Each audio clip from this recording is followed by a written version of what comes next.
বিশ্বজুড়ে মুসলমানেরা লাঞ্ছিত কেন? তাহলে বুঝতে হবে ইবাদতের মধ্যে বিরাট গরমিল করে ফেলেছি, ঠিক কিনা? লক্ষ্য করুন, সেই লোকটা হজ করতেছে, উমরা করতেছে, নামাজ পড়তেছে, মসজিদ মাদ্রাসায় চাঁদা দিতেছে, ওই লোকটি আবার ব্যাংকের থেকে সুদের টাকা নিয়ে ব্যবসা চালাইতেছে। ব্যবসা ঠিক রাখার জন্য, ইনকাম ট্যাক্স ফাঁকি দেওয়ার জন্য ব্যবসায়ীরা 2 ধরনের 3 ধরনের খাতা মেনটেন করছে। কথা ঠিক কিনা? মিথ্যা কথা বলছে, ঘুষ দিতেছে, বেশি করে বিদ্যুতের বিল যাতে না আসে সেজন্য যারা বিদ্যুৎ লাইনে আছে তাদেরকে পয়সা দিয়ে ম্যানেজ করতেছে, ঠিক কিনা? আমি পার্লামেন্টে বলেছি বিদ্যুৎ বাইরের থেকে আনতে হবে না, ঘুরে ঘুরে আবার বিদ্যুতের কথা আসে।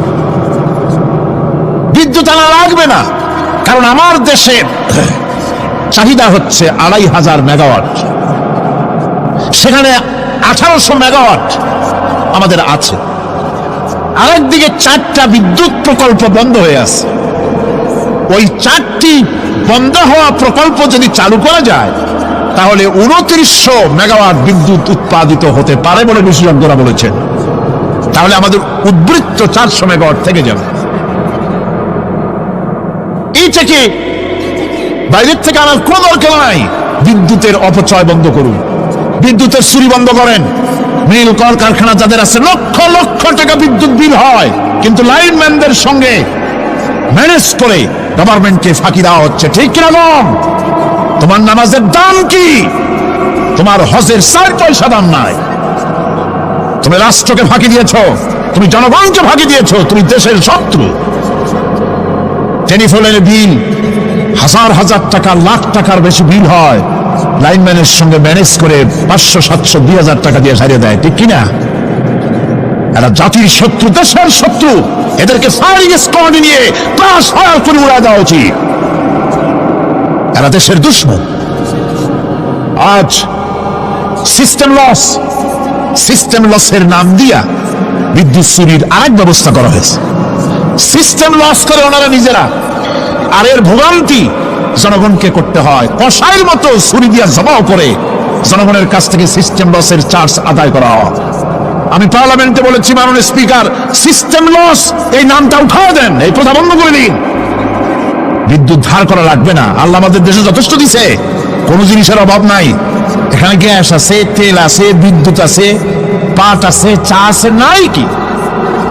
অন্তত 8.5 কোটি টাকার কাগজ গুদামের মধ্যে বন্দী হয়ে আছে। ভারতকে খুশি করার জন্য সে দেশ থেকে কাগজ এনে খবরের কাগজ ছাপানো হচ্ছে, আর 8.5 কোটি টাকার কাগজ নষ্ট হয়ে যাচ্ছে আমার দেশের কাগজ।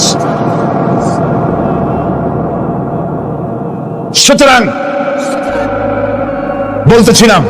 বলতেছিলাম একথাই বলতেছিলাম যে ঈমান আল্লাহর গোলাম হতে হলে ভুল করে বসেছি ইবাদতের অর্থ করতে। শুধু নামাজ, রোজা, হজ, যাকাত, মাজারে কিছু চাঁদা দেওয়া, আগরবাতি, মোমবাতি, চাদর একটা দিয়া, পীর সাহেবের 10,000 টাকা চাঁদা দিয়া, মুছে তেল মাই খেয়া দাঁত বাইর করে হাসেন। বেহেশতে তো গেছি, আর দেরি কত? বেহেশতে তুমি যাবা, এত সহজ? দেশকে ফাঁকি দিয়েছ, দেশকে ফাঁকি দিয়েছ, জনগণকে ফাঁকি দিয়েছ, নিজের মেয়েকে ফাঁকি দিয়েছে। বিবাহের সময় টাকা পয়সা দিয়া বিবাহ টিবাহ করাই দিল। ব্যবসা, ধানি সম্পত্তি, বাড়ির সম্পত্তি সব ছেলেদেরকে দিয়ে দিল, মেয়েটারে ফাঁকি দিয়ে দিল। তাই না? এরকম ফুপুকে ফাঁকি দিল, বোনকে ফাঁকি দিল। এরপরে মোনাজাত করে সবে বরাতে, আল্লাহ আমারে বেহেশত দিও। ফেরেশতারা কয়, মর তুই আগে, বেহেশত তোরে কেমনে দেয় ভালো করে দেখাই দেব। বেটা তুই যাবি বেহেশতে? এত সোজা? ওটা মামু বাড়ির বারান্দা নাকি? এত সহজ নয়। সুতরাং সাধারণ মানুষ মারাত্মক ভুল করেছে এখানে। নামাজ, রোজা, হজ, যাকাত ইবাদত, আর কিছু কি ইবাদত মনে করে নাই? আপনার চাকরি আপনার ইবাদত, চাকরিতে ফাঁকি দেওয়া যাবে না।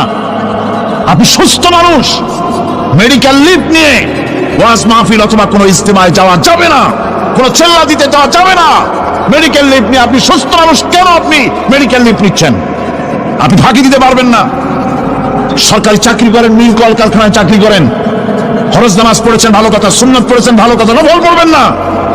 জোহরের নফল পড়া বাদ দিন যদি আপনি চাকরিজীবী হন। চাকরি করে ওটাই ইবাদত। এর নাম ইসলাম, এর নাম ইসলাম। গভর্নমেন্ট যে বেতন দেয় সেই বেতনের উপরে সন্তুষ্ট থাকুন, ঘুষ খাইয়েন না।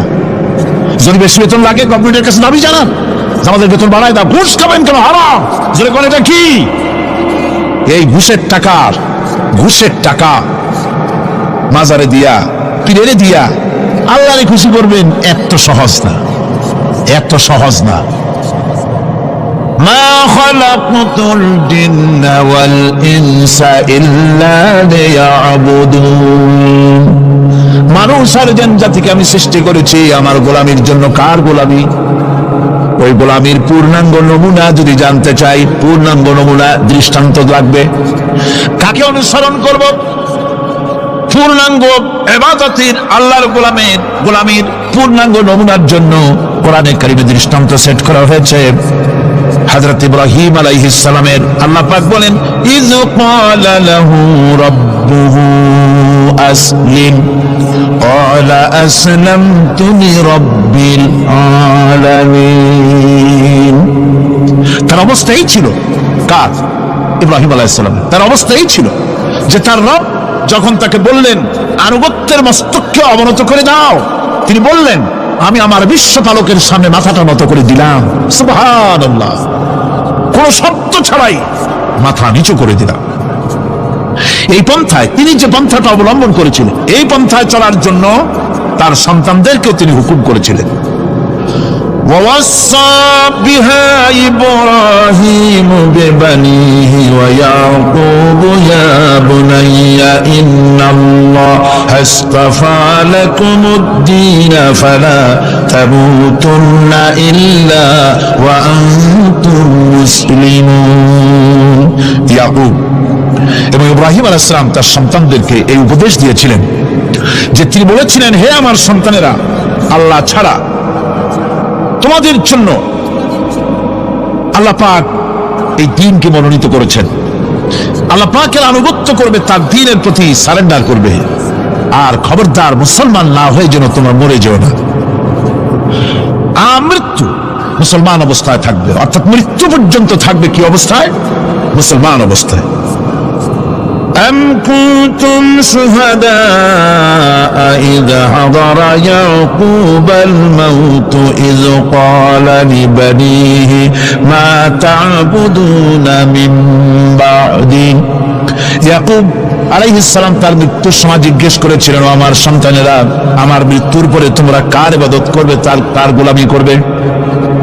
তারা জবাব দিলেন, قالوا نعبد إلهك وإله آبائك إبراهيم وإسماعيل وإسحاق إلها واحدا ونحن له মুসলিমুন।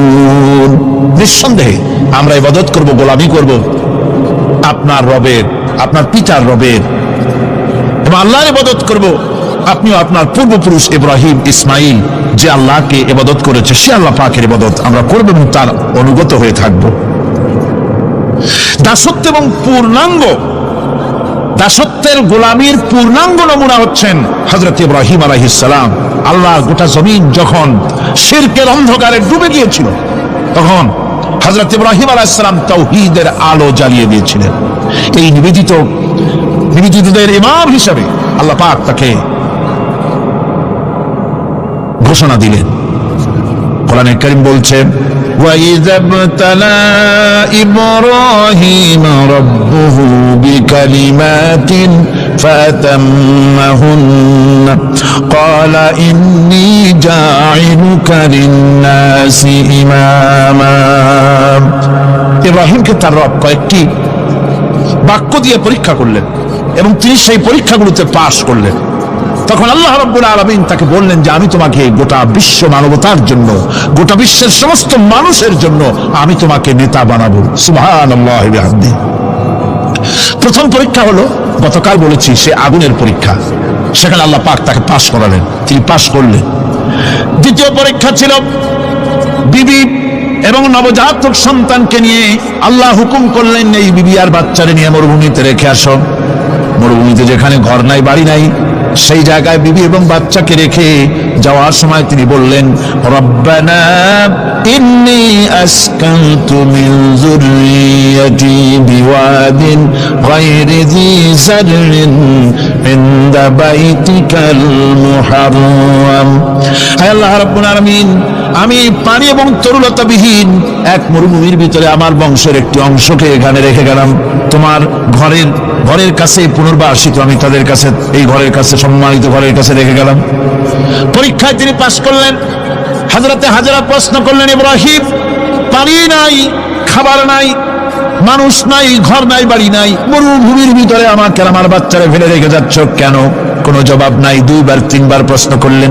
এরপরে তিনি আবার প্রশ্ন করলেন, বললেন, ইব্রাহিম, এটা কি আল্লাহর হুকুম নাকি? হযরত ইব্রাহিম আলাইহিস সালাম নিজের কলিজার টুকরা সন্তান আর বিবিকে রেখে যেতেছেন ভারাক্রান্ত মন নিয়ে। তিনি আকাশের দিকে আঙ্গুল উঁচু করে দেখালেন। হযরত হাজেরা বুঝলেন ইনি তো আল্লাহর পয়গম্বর, আমার কোনো অপরাধে এভাবে ফেলে যাওয়ার কথা নয়। তিনি বুঝলেন এটা আল্লাহর হুকুম। হযরত হাজেরা বললেন, ইব্রাহিম রে, নিশ্চিন্ত মনে বাড়ি ফিরে যাও, আমার মনে কোনো চিন্তা নাই, কোনো পেরেশানি আর এখন নাই। আল্লাহর হুকুমে যদি আমাকে মরুভূমির ভিতরে ফেলে যেয়ে থাকো, তাহলে আমি ওই আল্লাহর প্রতি এতটা ভরসা রাখি যে এই মরুভূমির ভিতরে জল পানি শূন্য, খাদ্য শূন্য জায়গায় আমি আমার বাচ্চাকে আল্লাহ রাব্বুল আলামিন না খাওয়াইয়া মারবেন না। দ্বিতীয় পরীক্ষায় পাস করল। 3 নম্বরের পরীক্ষা হলো, সন্তান বড় হয়ে গেছে, বুদ্ধি হয়েছে, দৌড়াতে পারে। আল্লাহ রাব্বুল আলামিন হুকুম করলেন, ছেলেকে জবাহ করো। কত বড় আগুনের পরীক্ষা! কোরআন শরীফ বলছে, হযরত ইব্রাহিম আলাইহিস সালাম নিজের ছেলেকে ডেকে নিয়ে বললেন, ইয়া বুনাইয়া ইন্নী আরা ফিল মানামি আন্নী আযবাহুক ফানজুর মাযা তারা। হে আমার কলিজার টুকরা সন্তান, আমি স্বপ্নে দেখেছি যেন আমি তোমাকে জবাহ করতেছি, তোমার রায় কি, তোমার মত কি আমায় শোনাও। ছেলে পয়গম্বর, ছেলে তার জবাবে বললেন, ইয়া আবাতি ফাআল মা তু'মার সাতাজিদুনি ইনশাআল্লাহু মিনাস সাবিরিন। হে আমার আব্বাজান, আপনি যে ব্যাপারে স্বপ্নের ভিতরে আদিষ্ট হয়েছেন আপনি তা কার্যকরী করুন। আমাকে এতটুকু অধৈর্যের মধ্যে পাবেন না, আমাকে ধৈর্যশীলদের মধ্যে পাবেন। আমারে আপনি আল্লাহর হুকুম পালন করেন। আল্লাহ পাক শোনাচ্ছেন, ফালাম্মা আসলামা ওয়া তাল্লাহু লিল জাবিন। পিতা পুত্র দুজনই রাজি হয়ে গেল। পিতা তার ছেলেকে কাঁধ করে গলার উপরে ছুরি ধরেছেন। আল্লাহ রাব্বুল আলামিন ইসমাইল জবাহ হোক এটা আল্লাহ চান নাই, আল্লাহ চেয়েছেন পরীক্ষা করতে। পরীক্ষায় ইব্রাহিম পাস হয়ে গেলেন। আল্লাহ পাক বলছেন, ওয়ানাদাইনাহু আইয়া ইব্রাহিম قد صدقت الرؤيا إنا كذلك نجزي المحسنين। আমি ইব্রাহিমকে ডেকে বললাম, ইব্রাহিম, তুমি তোমার স্বপ্নকে বাস্তবে রূপ দিয়েছো, আর এভাবে করি আমি মুহসিনদেরকে পুরস্কৃত করে থাকি। আল্লাহ পাক খুশি হলেন। আল্লাহ পাক বললেন, ইন্না হাযা লাবালাউল মুবিন। নিঃসন্দেহে এটি একটি বিরাট পরীক্ষা ছিল, ঠিক কি না? আল্লাহ নিজে বলছেন এটা একটি বিরাট পরীক্ষা, আজিম ইমতিহান। সে ইমতিহানে তিনি পাস করলেন। পরীক্ষায় উত্তীর্ণ হওয়ার জন্য রব্বুল আলামিন পুরস্কার দিয়ে দিলেন। আল্লাহ পাক বললেন, সালামুন আলা ইব্রাহিম। পড়েন সবাই, সালামুন আলা ইব্রাহিম। ইব্রাহিমের প্রতি আল্লাহ পাক বললেন, ইব্রাহিমের প্রতি সালাম রইল। সুবহানাল্লাহি ওয়া বিহামদিহি। ইবাদত এর আনুগত্যের এই উৎকৃষ্ট দৃষ্টান্ত স্থাপনের পর আল্লাহ পাক তার গোটা বিশ্বের মুসলমানদেরকে কিয়ামত পর্যন্ত ইব্রাহিম আলাইহিস সালামকে জাতির পিতা বানায়া দিলেন। সুবহানাল্লাহ। করতে ইচ্ছা করে না? এরকম পরীক্ষা কোন পিতারা দিতে পারছে নাকি? গোটা বিশ্বের সমস্ত মানব মণ্ডলীর জন্য আল্লাহ পাক ইব্রাহিম আলাইহিস সালামকে কিয়ামত পর্যন্ত জাতির পিতা হিসাবে ঘোষণা করেছেন। সুবহানাল্লাহ। মিল্লাতা আবিকুম ইব্রাহিম ওয়া সাম্মাকুমুল মুসলিমিন। তোমরা তোমাদের পিতা ইব্রাহিমের মিল্লাতের উপর প্রতিষ্ঠিত হও। আল্লাহ পাক বলছেন তোমাদের পিতা ইব্রাহিমের মিল্লাতের উপর প্রতিষ্ঠিত হও, আর আল্লাহ তোমাদের নাম রেখেছে মুসলমান, তোমরা হচ্ছে মুসলমান। আমাদের পরিচয়, ওই যে পরিচয়ের কথা আগে হয়ে গেছে, আমাদের পরিচয় আমরা মুসলমান। আমাদের পরিচয় কি? মুসলমান, এটা প্রথম পরিচয়। ইবাদতের পূর্ণাঙ্গ মাপকাঠি হিসেবে আল্লাহ পাক হযরত ইব্রাহিম আলাইহিস সালামকে দুনিয়াবাসীর সামনে পেশ করেছেন। কোরআন বলছে ইহুদি এবং খ্রিস্টানেরা মুসলমানদেরকে বিভ্রান্ত করতে চায়। তারা বলে ওয়াকালু কুনু হুদান আও নাসারা তাহতাদু কুল বাল মিল্লাতা ইব্রাহিম হানিফা ওয়া মা কানা মিনাল মুশরিকিন। ইহুদিরা বলে ইহুদি হও, তবেই তোমরা সঠিক পথ পাবা। খ্রিস্টানেরা বলে খ্রিস্টান হও, তবেই তোমরা সঠিক পথ প্রাপ্ত হবে। আল্লাহ পাক বলছেন এদের সকলকে বলে দাও, বরং তোমরা সব পরিত্যাগ করে মিল্লাতে ইব্রাহিমের ভিতরে শামিল হয়ে যাও। এটাই মুক্তির পথ, এটাই নাজাতের পথ, এটাই আল্লাহর পথ। সুবহানাল্লাহি ওয়া বিহামদিহি। এমনকি রাসূল করিম সাল্লাল্লাহু আলাইহি ওয়াসাল্লামকে আল্লাহ পাক বলেছেন আনিত্তাবি মিল্লাতা ইব্রাহিম হানিফা, চারদিক থেকে মুখ ফিরিয়ে এনে মিল্লাতে ইব্রাহিমের ভিতরে শামিল হয়ে যাও, তারই অনুসরণ করো। রাসূল করিম সাল্লাল্লাহু আলাইহি ওয়াসাল্লাম ইবাদত মানবত্বের সর্বোৎকৃষ্ট নমুনা হওয়ার কারণে ইব্রাহিম আলাইহিস সালাম সম্পর্কে হুজুর বলেছেন ইন্না ইব্রাহিমা খায়রুল বারিয়া, রাওয়াহু মুসলিম। হুজুর বলেছেন ইব্রাহিম হচ্ছেন জগতের সর্বোত্তম ব্যক্তি। সুবহানাল্লাহ। সুতরাং আমাদেরকে ইবাদতের নমুনা হিসেবে ইব্রাহিম আলাইহিস সালামকেও মানদণ্ড হিসেবে দেখতে হবে যে কিভাবে তিনি সারেন্ডার করেছিলেন আল্লাহ পাকের দরবারে। এখন আমি আপনাদের সামনে বলতে চাই, মানুষের জীবনে সবচাইতে বড় দুটি চাহিদা আছে, একটা হচ্ছে খাদ্য আর একটা হচ্ছে নিরাপত্তা। একটা খাদ্য আর একটা কি? নিরাপত্তা। পেট ভরে খাইতে চাই আর চোর ডাকাতের উপদ্রব থেকে নিরাপত্তা পেতে চায়। আইন শৃঙ্খলা পরিস্থিতির উপরে যখন পার্লামেন্টে আলোচনা হচ্ছিল, আমি তখন বলেছি মাননীয় স্পিকার, আমার দেশের সাধারণ ভোটারদের বড় কোনো আশা আকাঙ্ক্ষা নাই। তারা কোনোদিন বলে না যে আমাদের গুলশানে বাড়ি দিতে হবে, সকলে আমাদেরকে মঙ্গল গ্রহে অফিস বানায় দিতে হবে, বাসেরও গাড়ি দিতে হবে, এগুলি তারা দাবি করে না। যারা ভোট দেয়, কষ্ট করে, মিছিল করে, এই সাধারণ জনগণের দাবি হচ্ছে মিনিমাম দাবি, খুবই কম। তাদের দাবি হলো মোটা সুতার কাপড় চাই ইজ্জত ঢাকার জন্য, পেট ভরে খেতে চাই, পোলাও কোরমা বিরিয়ানির দরকার নাই, আর আশ্রয়ের জন্য ছোট্ট একটু ঘর চাই, চোর ডাকাতের উপদ্রব থেকে নিরাপত্তা চাই। কথা ঠিক কিনা? আমি বললাম স্পিকার সাহেব, আজ পর্যন্ত যতগুলি গভর্নমেন্ট এসেছে বাংলাদেশে, প্রত্যেকটি গভর্নমেন্ট আমার দেশের জনগণের এই ন্যূনতম দাবি, এই আশা পূরণ করতে ব্যর্থতার পরিচয় দিয়েছে। কেউ পারে নাই। যারাই গেছে তারাই তাদের নিজেদের আখের গোছাবার চেষ্টা করেছেন। সব নিজেকে নিয়ে ব্যস্ত, নিজের লোকদের নিয়ে ব্যস্ত, জনগণ নিয়ে চিন্তা নাই। সুতরাং মানুষের চাহিদা হচ্ছে খাদ্য আর নিরাপত্তা। আমরা কি খাদ্য আর নিরাপত্তা সত্যি কি চাই? চাই। খাদ্য যদি চাই ক্ষুধার সময়, নিরাপত্তা যদি চাই ভীতির সময়, আল্লাহ রাব্বুল আলামিন বলেন কোন গভর্নমেন্ট দিতে পারবে না, দুনিয়ায় কেউ দিতে পারে নাই, পারবেও না। ক্ষুধার সময় যদি খাদ্য চাও, ভীতির সময় যদি নিরাপত্তা লাভ করতে চাও, তাহলে ফালিয়াবুদু রাব্ব হাযাল বাইত, এই ঘরের মালিকের ইবাদত কর। কোন ঘর? কাবা ঘর। বলেন কোন ঘর? কাবা ঘর। কাবা শরীফের মালিকের ইবাদত কর। তাহলে কি হবে? আল্লাযী আত'আমাহুম মিন জু'ইন ওয়া আমানাহুম মিন খাউফ। এই ঘরের মালিকের ইবাদত যদি করো, তাহলে ক্ষুধার সময় তিনি তোমাদেরকে খেতে দিবেন, আর ভীতির সময় তিনি তোমাদের নিরাপত্তা দান করবেন। এ ওয়াদা কার? চিল্লায় বলেন ওয়াদা কার? আল্লাহ পাকের ওয়াদা বিশ্বাস হলো না, এমনই পোড়া কপালের মুসলমান। নির্বাচন যখন আসলো, সলিমউদ্দিন সাহেব আসতেন মঞ্চের উপরে, পরিচয় করানো হচ্ছে। এত আপনারা যার বক্তৃতা শোনার জন্য দ্বীপ্রহরের রৌদ্রে কষ্ট করতেছিলেন, এখন সেই সংগ্রামী জননায়ক বিপ্লবী সন্তান, তিনি এখন আপনাদের সামনে বক্তব্য রাখবেন। বুড়ি দাঁড়ায় বললেন, ভাইয়ার আমার, বোনের আমার, আমি এবার বোতল মার্কা বাক্স নিয়ে দাঁড়াইছি, আমারে সকলে মিলে ভোট দেন, এবার যদি ক্ষমতায় যেতে পারি, না খাইয়া কেউ মরবেন না, কিন্তু কি খাইয়া মরবে তাও কয়নি। মানুষেরা এই কথাগুলি বিশ্বাস করলার সমানে ভোট দিল। হায়রে কপাল!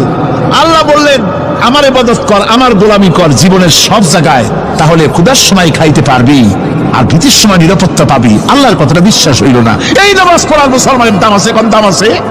এ রোজার দাম আছে, এ মুসলমান দাবি করেন দাম আছে।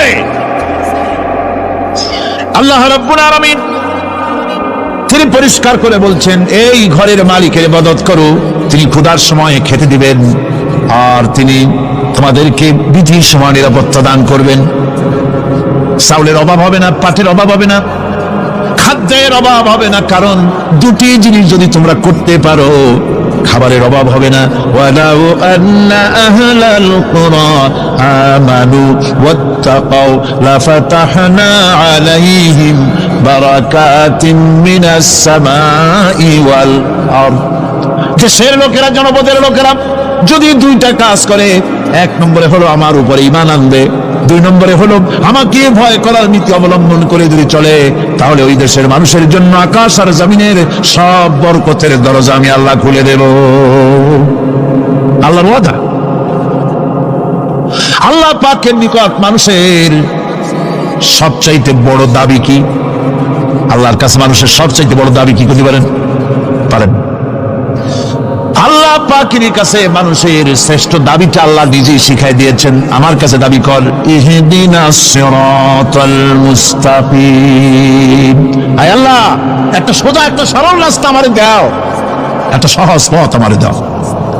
এই কথা সূরা ফাতিহা দাবি করার পর আল্লাহ রাব্বুল আলামিন এই অভিনন্দনের জবাবে, 7টা বাক্যের অভিনন্দনের জবাবে আল্লাহ রাব্বুল আলামিন 30 পারা কোরআন শরীফ নাজিল করে দিলেন। সূরা ফাতিহার এই সওয়ালের জবাবে আল্লাহ পাক বললেন, ওয়া আনি'বুদুনি হাযা সিরাতুম মুস্তাকিম। সোজা রাস্তা চাও, আমার গোলামি করো, ইবাদত করো, সব জায়গায় ইবাদত গোলামি করাই লাগবে। আমার কাছে সোজা রাস্তা চাও, সোজা রাস্তা হলো আমার গোলামি করা। কার গোলামি? বেহেশতে যেতে চান? আমি আস্তে গেলাম বলে আপনারা আস্তে জবাব দিলেন। বেহেশতে যেতে চান? সুবহানাল্লাহ। এমন কোন মানুষ আছে নাকি যে বেহেশতে যেতে চায় না? মত করে যাইতে চায়। সবাই, আমরা সবাই বেহেশতের আশা করি, ঠিক কিনা? আল্লাহ রাব্বুল আলামিন বলেন, বেহেশতে যদি যেতে চাও তাহলে ওই ইবাদত করা লাগবে, ইবাদত ছাড়া জান্নাতে যাওয়া যাবে না। ফাদখুলি ফি ইবাদি ওয়াদখুলি জান্নাতি। সর্বপ্রথম আমার বান্দার মধ্যে দাখিল হয়ে যা, আমার গোলামির মধ্যে দাখিল হ, আমার গোলাম হয়, এরপরে আমার জান্নাতে চলে যা। আগে গোলাম হবি, তারপরে কোথায় যাবি? জান্নাতে যাবি। আগে গোলাম হ, আগে গোলামির খাতায় নাম লেখা, আগে সত্যিকারের আমার বান্দা হ, গোলাম, এরপরে জান্নাতে যাওয়া যাবে। জান্নাতে যাইয়া আল্লাহর সাথে কি দেখা করতে চাই? আল্লাহর সাথে দেখা করতে চাই। আল্লাহ রাব্বুল আলামিন বলেন, ফামান কানা ইয়ারজু লিকা রাব্বিহি ফালইআমাল আমালান সালিহান ওয়া লা ইউশরিক বিইবাদাতি রাব্বিহি আহাদা। তোমাদের মধ্যে যদি কেউ আল্লাহর সঙ্গে, তার রবের সঙ্গে যদি কেউ দেখা করতে চায়, তাহলে সে যেন ভালো ভালো কাজ করে, নেক কাজ করে, আর তোমার রবের সাথে অর্থাৎ আল্লাহ রাব্বুল আলামিনের সাথে ইবাদতের মধ্যে যেন কাউকে শরীক না করে। শিরক যদি না করো, খাঁটি গোলাম, খাঁটি বান্দায় যদি পরিণত হতে পারো, কিয়ামতের দিন আল্লাহ রাব্বুল আলামিনের সঙ্গে দিদার নসিব হয়ে যাবে। এই গোলামি করব কতদিন? কতদিন গোলামি করব? এই প্রশ্নের জবাবে আল্লাহ রাব্বুল আলামিন কোরআনে কারীমের মধ্যে জবাব দিয়ে দিয়েছেন, ওয়াবুদ রাব্বাকা হাত্তা ইয়াতিয়াকাল ইয়াকিন। মৃত্যু পর্যন্ত, যতক্ষণ না নাক দিয়ে শেষ প্রশ্বাসটি, নিঃশ্বাসটি বেরিয়ে যাচ্ছে, ততক্ষণ পর্যন্ত আনুগত্য, গোলামি সব হবে কার? জোরে চিল্লা এখন কর। এই গোলামি জীবনের সব ক্ষেত্রে করতে পারলে আমরা মুসলমান, আর করতে না পারলে মুসলমান নামে মুনাফিক। না পারলে কি? মুনাফিক। বন্ধুগণ, ইয়াকা নাবুদু পর্যন্ত বলে ওয়া ইয়াকা নাস্তাইনের কথাটা শোনাচ্ছি। সূরা ফাতিহার ভিতরে আমরা পড়ি, পড়েন আমার সাথে, ইয়াকা নাবুদু ওয়া ইয়াকা নাস্তাইন। হে আল্লাহ, একমাত্র তোমার গোলামি করি আর একমাত্র তোমার কাছে সাহায্য চাই। তুমি ছাড়া কারো কাছে সাহায্য? এটা কি ঠিক? এটা কি আমাদের মনের কথা, ইমানের কথা? আল্লাহ করুন, আল্লাহ করুন, বলি আমিন। হাদিস শরীফে বলা হয়েছে, ইজা সাআলতা ফাসআলিল্লাহ ওয়া ইজা ইসতাআনতা ফাসতাইন বিল্লাহ। কিছু চাইতে হলে আল্লাহর কাছে চাও, কিছু বলতে হলে, ভিক্ষা করতে হলে আল্লাহর কাছেই ভিক্ষা করো। কার কাছে ভিক্ষা করবেন? আল্লাহর কাছে বলুন। আমার বন্ধুগণ, আমি আমার ঈমান থেকে কথা বলি, আমি আমার ঈমান থেকে কথা বলি। কোরআন এবং হাদিস পড়ে যতটুকু আল্লাহ বোঝার তৌফিক দিয়েছেন সেই কথাগুলি পেশ করার জন্য চেষ্টা করি। বন্ধুগণ, এদিক ওদিক কোনো দিকে না ঘুরে মসজিদে যান, মসজিদে গিয়ে নামাজ পড়েন আর আল্লাহর কাছে হাত পেতে আল্লাহরে বলেন। সেজদা গিয়া যখন রব্বুল আলামিনের দরবারে কিছু চাইবেন, হুজুরের কাছে জিজ্ঞেস করা হয়েছে, হুজুর, বান্দা কখন আল্লাহর নিকটবর্তী হয়ে যায়? আল্লাহর নবী বলেছেন, বান্দা যখন সেজদা দেয় তখন বান্দা একেবারে আল্লাহ পাকের কাছে চলে যায়। আল্লাহর কাছে চান, যা দরকার, ছেলে নাই, মেয়ে নাই, বউ নাই, অথবা চাকরি নাই, প্রমোশন চাই, ব্যবসায় উন্নতি চাই, যা দরকার কাকে বলবেন? মনটাকে পরিষ্কার করুন, আজকে মনটাকে সাফ করুন, সমস্ত দুর্বলতা থেকে মনকে উঠায় আনো, বিশ্বাস করুন, যা চাওয়া, যা বলার সবটা আল্লাহর কাছে। কার কাছে? আমি তার গোলাম। আমি কার গোলাম? আল্লাহ ছাড়া কারো কাছে আমার অভিযোগ তুলবো না, সবটা বলবো আল্লাহর কাছে। বলে দেখেন, বলে দেখেন আল্লাহ পাক কিভাবে আপনাকে সাহায্য করেন। সুবহানাল্লাহ। ভাইরা আমার, আল্লাহ রাব্বুল আলামিন রাসূল করিম সাল্লাল্লাহু আলাইহি ওয়াসাল্লামকে বলেছেন, ফাইদা ফারাগতা ফানসাব ওয়া ইলা রাব্বিকা ফারগাব। যখন তুমি খালি হাত হয়ে যাবে, দাঁড়িয়ে যাবে এবং তোমার রবের কাছে মিনতি জানাবে, কিছু যখন থাকবে না, তোমার রবের কাছে দাঁড়ায় যাও আর তার কাছে মিনতি জানাও, তোমাকে আল্লাহ ভরপুর করে দিবেন।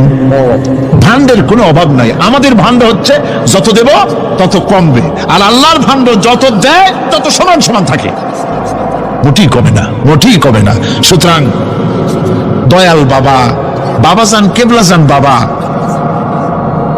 কি যে কবে আর কি করবে দিশা করতে পারে না। গান বাজনা, তারপরে গোসল শরীফ, কি জানি হাবিজাবি শরীফ, কোন শেষ নাই, বেদাত দিয়ে ভরে গেছে। এগুলো বিশ্বাস করবেন না, বিদআত খারাফা, এর সাথে মুসলমানের কোন সম্পর্ক নাই। গান বাজনার সাথে মুসলমানের কোন সম্পর্ক।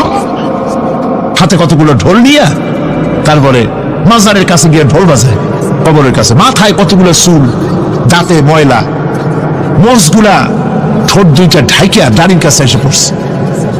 হায় হায় রে, এই রকমের মোষ আমি মাঝে মধ্যে চিন্তা করি যে দই খায় কেমন এরা,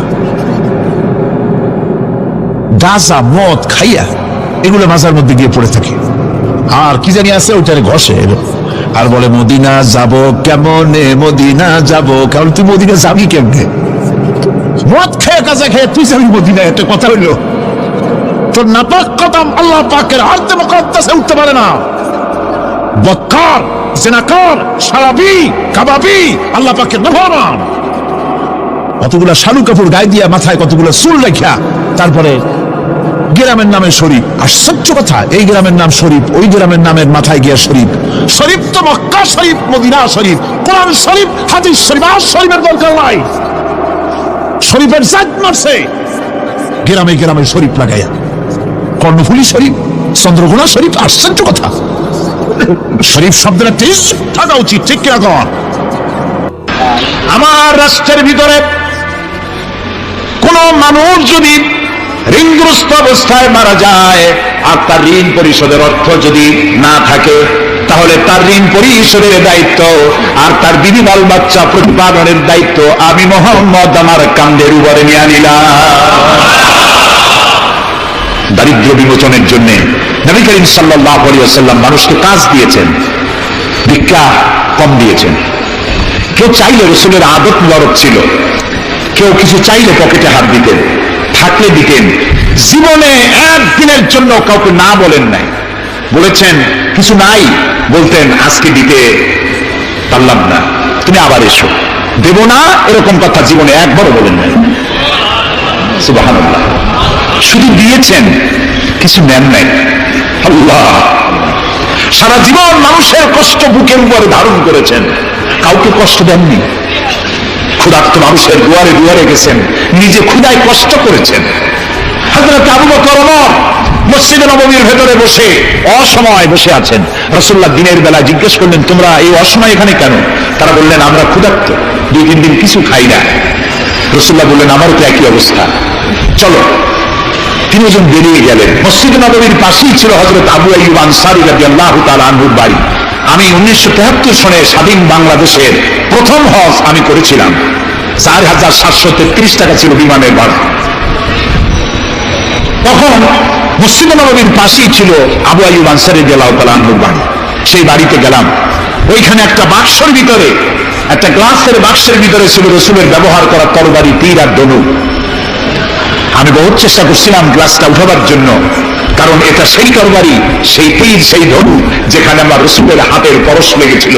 যদি ধরতে পারতাম প্রাণ করে একটা চুমা দিতাম।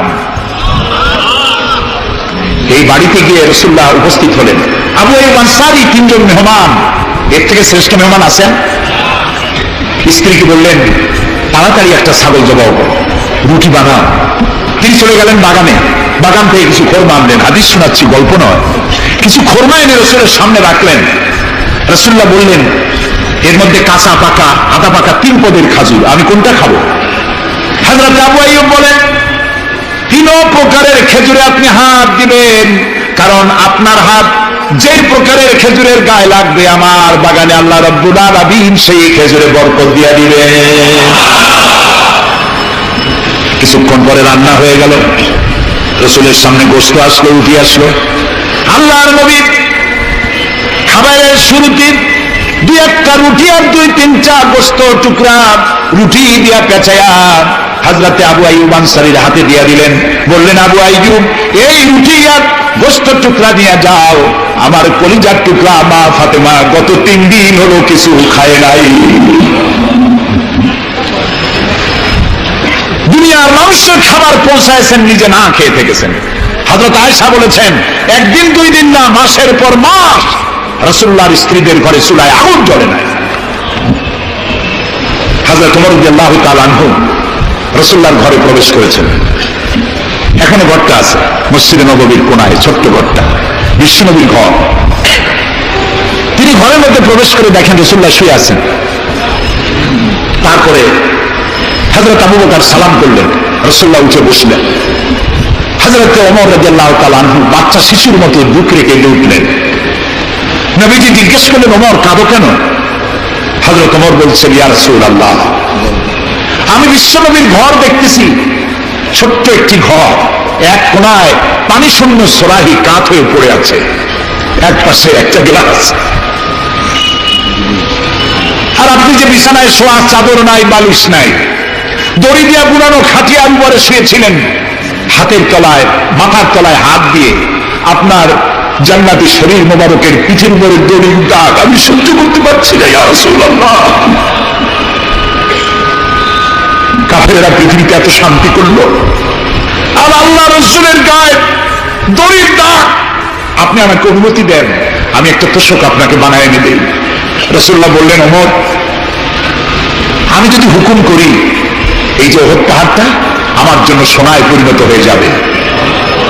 আমি পৃথিবীতে শান্তি করতে আসি নাই, এসেছি মানবতার মুক্তির জন্য, কল্যাণের জন্য।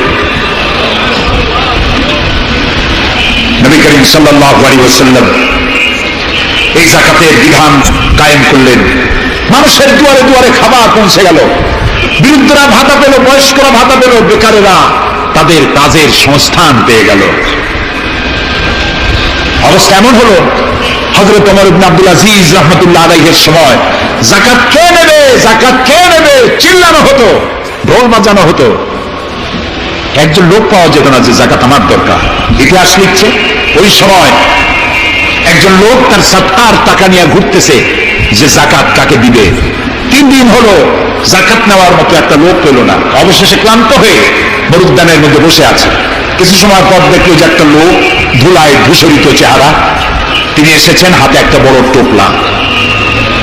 এই লোকটি বলল, পথিক আসসালামু আলাইকুম, আমি 3 দিন ঘুরলাম এই দেশে, একটা মানুষ পেল না যাকে আমি সদকার টাকা, যাকাতের টাকা দিতে পারি। আপনাকে মনে হচ্ছে গরিব মানুষ, জামা কাপড় ময়লা, আপনি আমার এই টাকাগুলি নিয়ে আমাকে উদ্ধার করুন। লোকটি বলছে, তোমার মাথা ঠিক আছে কিনা আমি জানি না, তুমি কি মনে করছো যে আমার এই বস্তার মধ্যে ছেঁড়া খাতা? তোমার ওই টোপলায় যত টাকা থেকে অনেক বেশি টাকা আমার এই বস্তার ভিতরে। আমি 1 সপ্তাহ ঘুরতেছি, একটা গরিব মানুষ পাই নাই এই দেশে। এটি হলো যাকাতের কল্যাণময়তা, যাকাত ভিত্তিক অর্থ ব্যবস্থার কল্যাণময়তা। যারা এই যাকাত দেয় না, অর্থকে সঞ্চিত করে, সোনা এবং রূপাকে সঞ্চয় করে, তাদের সম্পর্কে আল্লাহ কি বলছেন?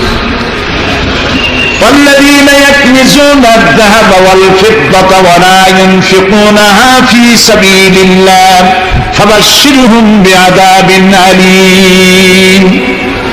যারা নাকি রৌপ্য এবং স্বর্ণ সঞ্চয় করে, আমার রাস্তা খরচ করে না, মানে গরিবদের দেয় না, সঞ্চিত করে রাখে, তাদের জন্য কঠিন পীড়াদায়ক শাস্তির সুসংবাদ দাও।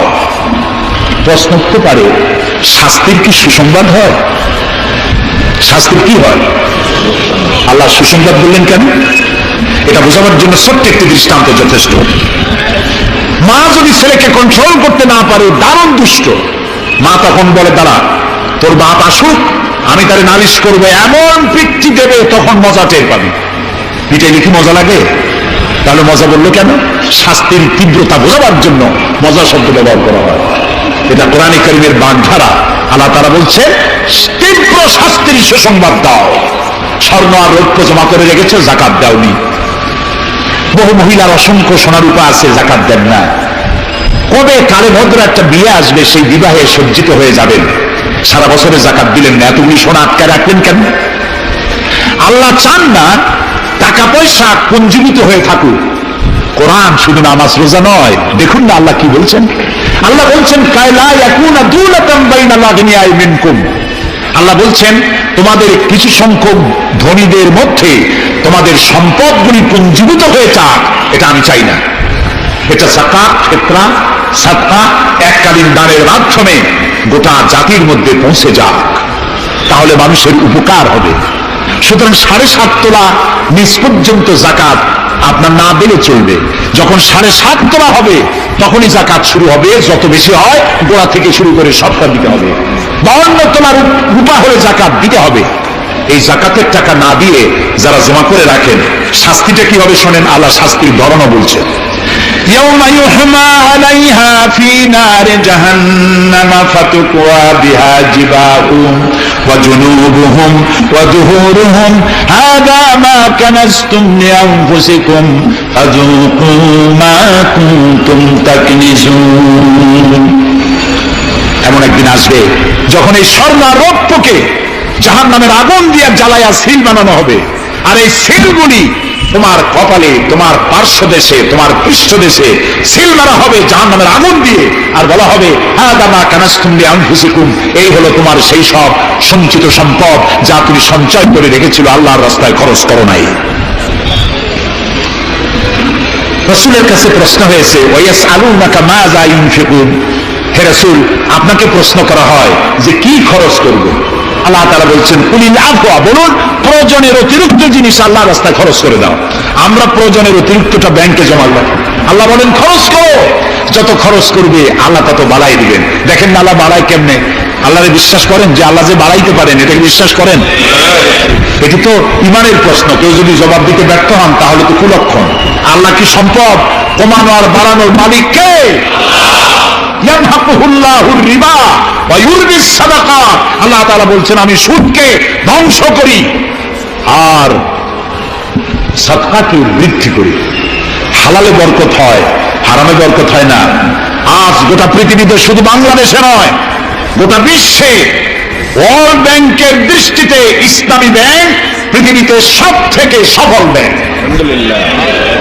তাও আলহামদুলিল্লাহ কব না। কেন? কারণ হালালে বরকত হয়, হারামে বরকত হবে না। আচ্ছা, কুত্তায় বাচ্চা দেয় কত কত? অত ফ্যামিলি প্ল্যানিং নাই, জনমের মতো হয়।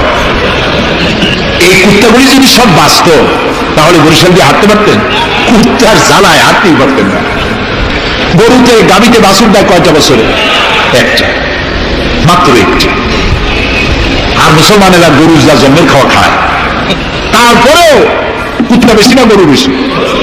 এই কারণে যেহেতু গরু হালাল তাই গরুতে বরকত, কুত্তা হারাম তাই বরকত নাই।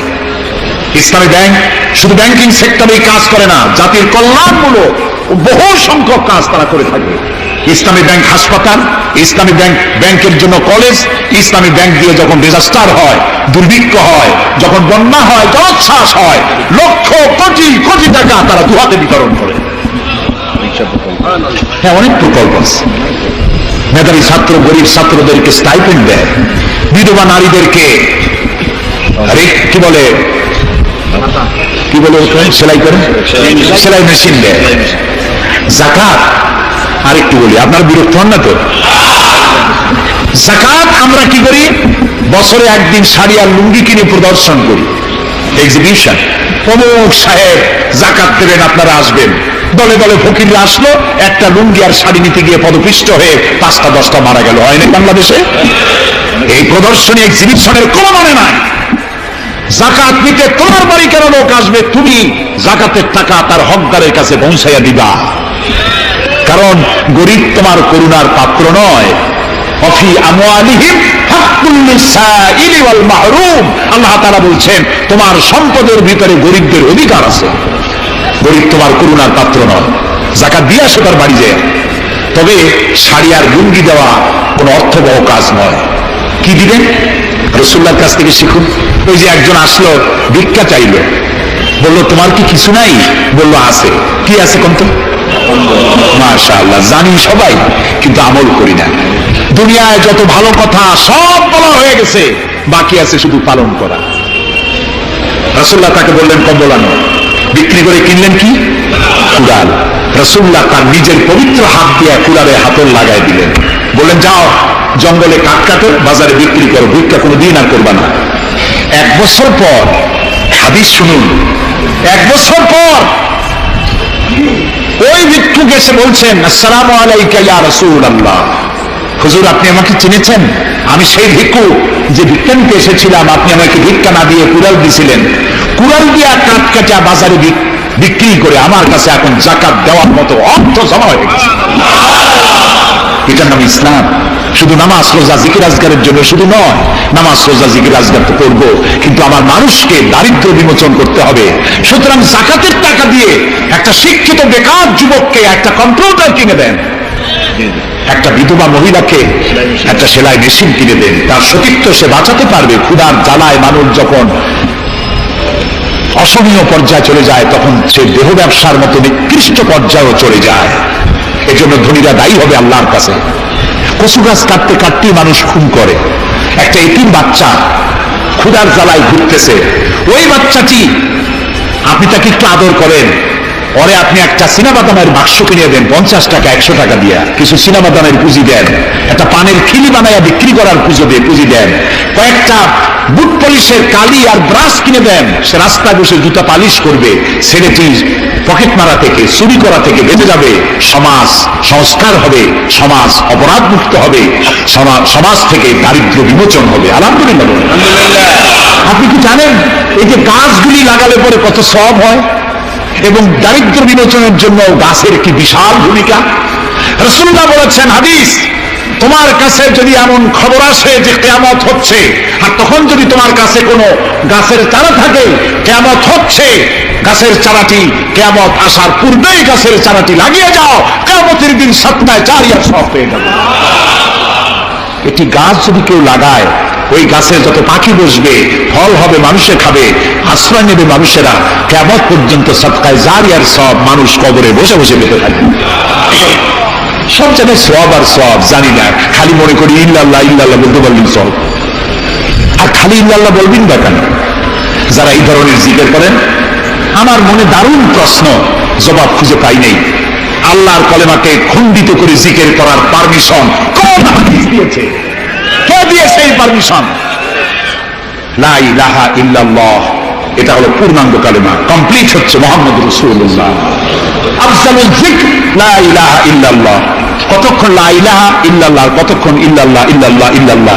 এর অর্থ কি? আল্লাহ ছাড়া, আল্লাহ ছাড়া, আল্লাহ ছাড়া। আল্লাহ ছাড়া কি? কমন সেন্সের শুধু কমন বাদ দিয়া শুধু সেন্স যদি থাকে, কোন মুসলমানের এমন জিকির করা উচিত নয়।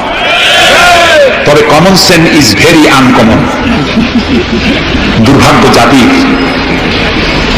প্রিয় ভাই, সব দারিদ্র বিমোচনের জন্য আল্লাহ তাআলা এইসব ব্যবস্থা করে রেখেছেন। কাজ করে খাও, আয় থেকে দায় শোধ করো। আপনার পুকুর কেটে চতুর্দিকে পুকুরের কান্দায় পেঁপে গাছ লাগান, কলা গাছ লাগান। হাঁস পালেন, হাঁসগুলি পানিতে সাঁতার কাটবে, ভেতরে মাছ থাকবে, হাঁসের পায়খানা খেয়ে মাছ বড় হবে, হাঁস বড় হয়ে ডিম দেবে। এই ডিম বিক্রি করবেন, মুরগি বিক্রি করবেন, পেঁপে বিক্রি করবেন, কলা বিক্রি করবেন। মানুষের কাছে হাত পাতার চাইতে নিকৃষ্ট কাজ আর নয়। রাসূলুল্লাহ বলেছেন, আল্লাহর কাছে এই রকমের হাতের চাইতে এই রকমের হাতের মর্যাদা বেশি। এইটার নাম কি? চাওয়া। বলেন, এইটার নাম কি? এইটার নাম আল্লাহর কাছে এটার কোনো দাম নাই, কোনো দাম নাই। আল্লাহর কাছে দাম এইটা। এই জন্য যারা শ্রমিকদের সম্পর্কে আমার রাসূল বলেছেন, আল কাসিবু হাবিবুল্লাহ, যারা সহজে উপার্জন করে খায় ওরা আল্লাহর বন্ধু। আল্লাহর নবী তেলাওয়াত করতেছিলেন, নবীজির তেলাওয়াত এদের কর্ণকুহর থেকে প্রবেশ করে হৃদয়ের গভীরে গিয়ে পৌঁছে গেল। আর কাফেরেরা বাইরের থেকে যারা এসেছিল, তারা তাদের নিজেদের অজান্তে মুখ থেকে বেরিয়ে গেল, লা ইলাহা ইল্লাল্লাহু মুহাম্মাদুর রাসূলুল্লাহ। কোরআনে কারীমের বাধা যত দিতে চাইল, কোরআন ততই উদ্ভাসিত হতে থাকলো।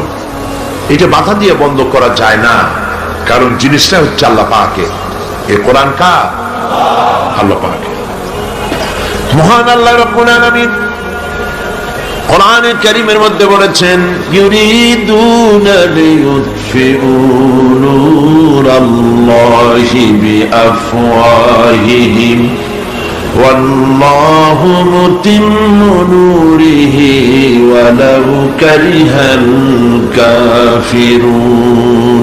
বলা চায় মুখের ফু দিয়ে, কাফেররা চায় মুখের ফু দিয়ে আমার আলোকে, আমার দ্বীনকে নির্বাপিত করে দেবে, মিটায় দেবে দুনিয়া থেকে।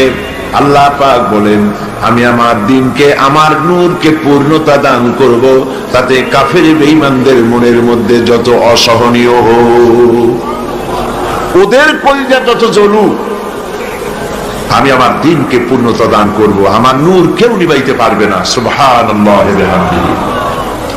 শুধু মানুষ নয়, নবীজি বলেছেন, এই কোরআন আমি যখন জিনদের সামনে গিয়ে তেলাওয়াত করতেছিলাম, আমি যখন জিনদের সামনে, জিন সম্প্রদায়ের সামনে এই কোরআন যখন তেলাওয়াত করতেছিলাম, জিনরা এই কথা না বলে পারে নাই, ইন্না সামি'না কুরআনান আজাবা। জিনরা এই কথা বলতে বাধ্য হয়েছে, জিন সম্প্রদায় কথা বলতে বাধ্য হয়েছে। নিশ্চয়ই আমরা এক আশ্চর্য ধরনের কোরআন শুনেছি। সুবহানাল্লাহ। ইয়াহদি ইলা রুশদি ফামান্না বিহি। আমরা কোরআন শুনলাম আর ঈমান আনলাম। আর এই কোরআন হচ্ছে এমন, যেই শুনে তার অন্তরাত্মা কেঁপে ওঠে, এবং ওয়াজিলাত কুলুবুহুম, তাদের দিল, তাদের অন্তরাত্মা কেঁপে ওঠে কোরআন শুনলে, এবং ঈমান বৃদ্ধি প্রাপ্ত হয়। সুবহানাল্লাহ। জিনরা যখন জিন সম্প্রদায় আল্লাহ রাব্বুল আলামিনের নবীর মুখে যখন কোরআনে কারীমের তেলাওয়াত যখন শুনেছে, তখন তারা পড়েছে, একযোগে পড়েছে লা ইলাহা ইল্লাল্লাহু মুহাম্মাদুর রাসূলুল্লাহ। তারা কোরআনের কাছে এসেছে, মুসলমান হয়ে গিয়েছে। মূল কথা হচ্ছে কোরআন শরীফ এসেছে হেদায়েতের জন্য, মানুষকে সঠিক রাস্তা দেখাবার জন্য। এই কোরআন যারা মানবে দুনিয়াও শান্তি পাবে, আখিরাতেও শান্তি পাবে, মুক্তি পাবে জাহান্নাম থেকে। আল্লাহ পাক কোরআনে কারীমের মধ্যে বলেছেন, ফামান তাবিআ হুদায়া ফালা খাউফুন আলাইহিম ওয়ালা হুম ইয়াহজানুন। এই কোরআনের অনুসরণ যারা করবে, এই কোরআনের আনুগত্য করে যারা চলবে, তাদের কোনো ভয় নাই, তাদের কোনো চিন্তাও নাই। আল্লাহ পাকের গ্যারান্টি। কোরআন মেনে চলো, কোরআনকে কোরআনের আনুগত্য করো, কোরআন বোঝো এবং কোরআনের উপরে জীবন চালাও। সব আছে কোরআন শরীফে, কি নাই? আপনার কোন জিনিস প্রয়োজন জীবন চালাতে আর কোরআনে নাই সেটা বলুন। আপনি আপনার যা প্রয়োজন সব এখানে আল্লাহ পাক বলে দিয়েছেন। তিবিয়ানান লিকুল্লি সেই, খুলে খুলে সমস্ত বিষয়গুলি আল্লাহ পাক কোরআনে কারীমের মধ্যে বর্ণনা করে দিয়েছেন। প্রতিবেশীর হক, স্ত্রীর হক, মা বাপের হক, রাষ্ট্রের হক, রাষ্ট্র পরিচালনা কিভাবে করবেন, যুদ্ধ কিভাবে করবেন, কার সাথে করবেন, কার সাথে করবেন না, কার সাথে সন্ধি করবেন, কার সাথে চুক্তি করবেন, আপনার সম্পদ বন্টন মরে যাওয়ার পর কেমনে হবে, কি নাই, পাক পবিত্রতা অর্জন থেকে শুরু করে রাষ্ট্র পরিচালনা পর্যন্ত সব আল্লাহ কোরআনে শিখাইলেন। কিন্তু আমাদের কপাল খারাপ, কোরআন শরীফের কাছে আমরা এই সব জিনিস আনতে গেলাম না। কি আনতে গেলাম? গরু চুরি হয়ে গেছে, চাল পোড়া দেন। বউর স্বর্ণের অলংকার হারায় গেছে, একটু কালিজিরা পড়ে দেন। হায়রে পোড়া কপালে মুসলমান। ধরুন কারো বাড়ি মিষ্টি নদীর পাড় থেকে ৬-৭ মাইল দূরে, যখনই তার পিপাসা হয় সে তখন একটা গ্লাস হাতে করে নিয়ে যায়, আর ওখান থেকে এক গ্লাস পানি 7 মাইল দূরে হাঁটে গিয়ে পানিটা নিয়ে ওই পানিটা খায়। আবার পিপাসা হয়, আবার পানি আনতে যায়। বেকুব, এক গ্লাস পানি আনতে দরিয়ার কাছে কেন যাও? দরিয়াকে বলো, তুমি তো বিশাল দরিয়া, তোমার বাড়ির কাছে প্রতিদিন এক গ্লাস পানি নিতে আমি পারবো না, আমার বাড়ি পর্যন্ত ছোট্ট একটা নদী প্রবাহিত করে দাও। দরিয়া পারে না ছোট্ট আর একটা নদী দিতে, পানির অভাব তার। খাল দিতে পারে না, খাল দিতে পারে, নদী দিতে পারে, সমুদ্র কিনা দিতে পারে, বিশাল পানির ভান্ডার। কোরআন শরীফ বিশাল এক নিয়ামত। এই নিয়ামতের কাছে আমরা গেলাম ওই এক গ্লাস পানি আনার মতো, সমুদ্রের কাছে এক গ্লাস পানি আনতে যাওয়া যেরকম, ওই রকম বেকুবের মতো তাবিজ পড়া, কালিজিরে পড়া, কালো সুতো পড়া, লাল সুতো পড়া, এইসব আনতে গেলাম। এই জন্য মার খাইছি। মার কেন খাই বুঝতে হবে, মার খাওয়ার কারণ কি। কোরআন শরীফ যাদের কাছে, তারাই তো পৃথিবীতে এখন মার খাচ্ছে বেশি। এটা ঠিক কিনা? এটা সত্য কিনা? পৃথিবীতে মুসলমান আজ মার বেশি খাচ্ছে। এই মার খাওয়ার কারণ কোরআন থেকে দূরে সরে যাওয়া। এই কোরআনে কারীম যদি আমরা বুঝতে পারি এবং জীবনের উপরে চালু করতে পারি, আমাদের ভাগ্য আবার সেই পথে ফিরে আসবে। আবার গোটা পৃথিবী মুসলমানদের আনুগত্য স্বীকার করবে, দুনিয়া সুখ হবে, শান্তি হবে। কিভাবে হবে সেই কথাগুলি আমি গতকাল আপনাদের সামনে আলোচনা করেছিলাম সূরা আন-নাহল থেকে।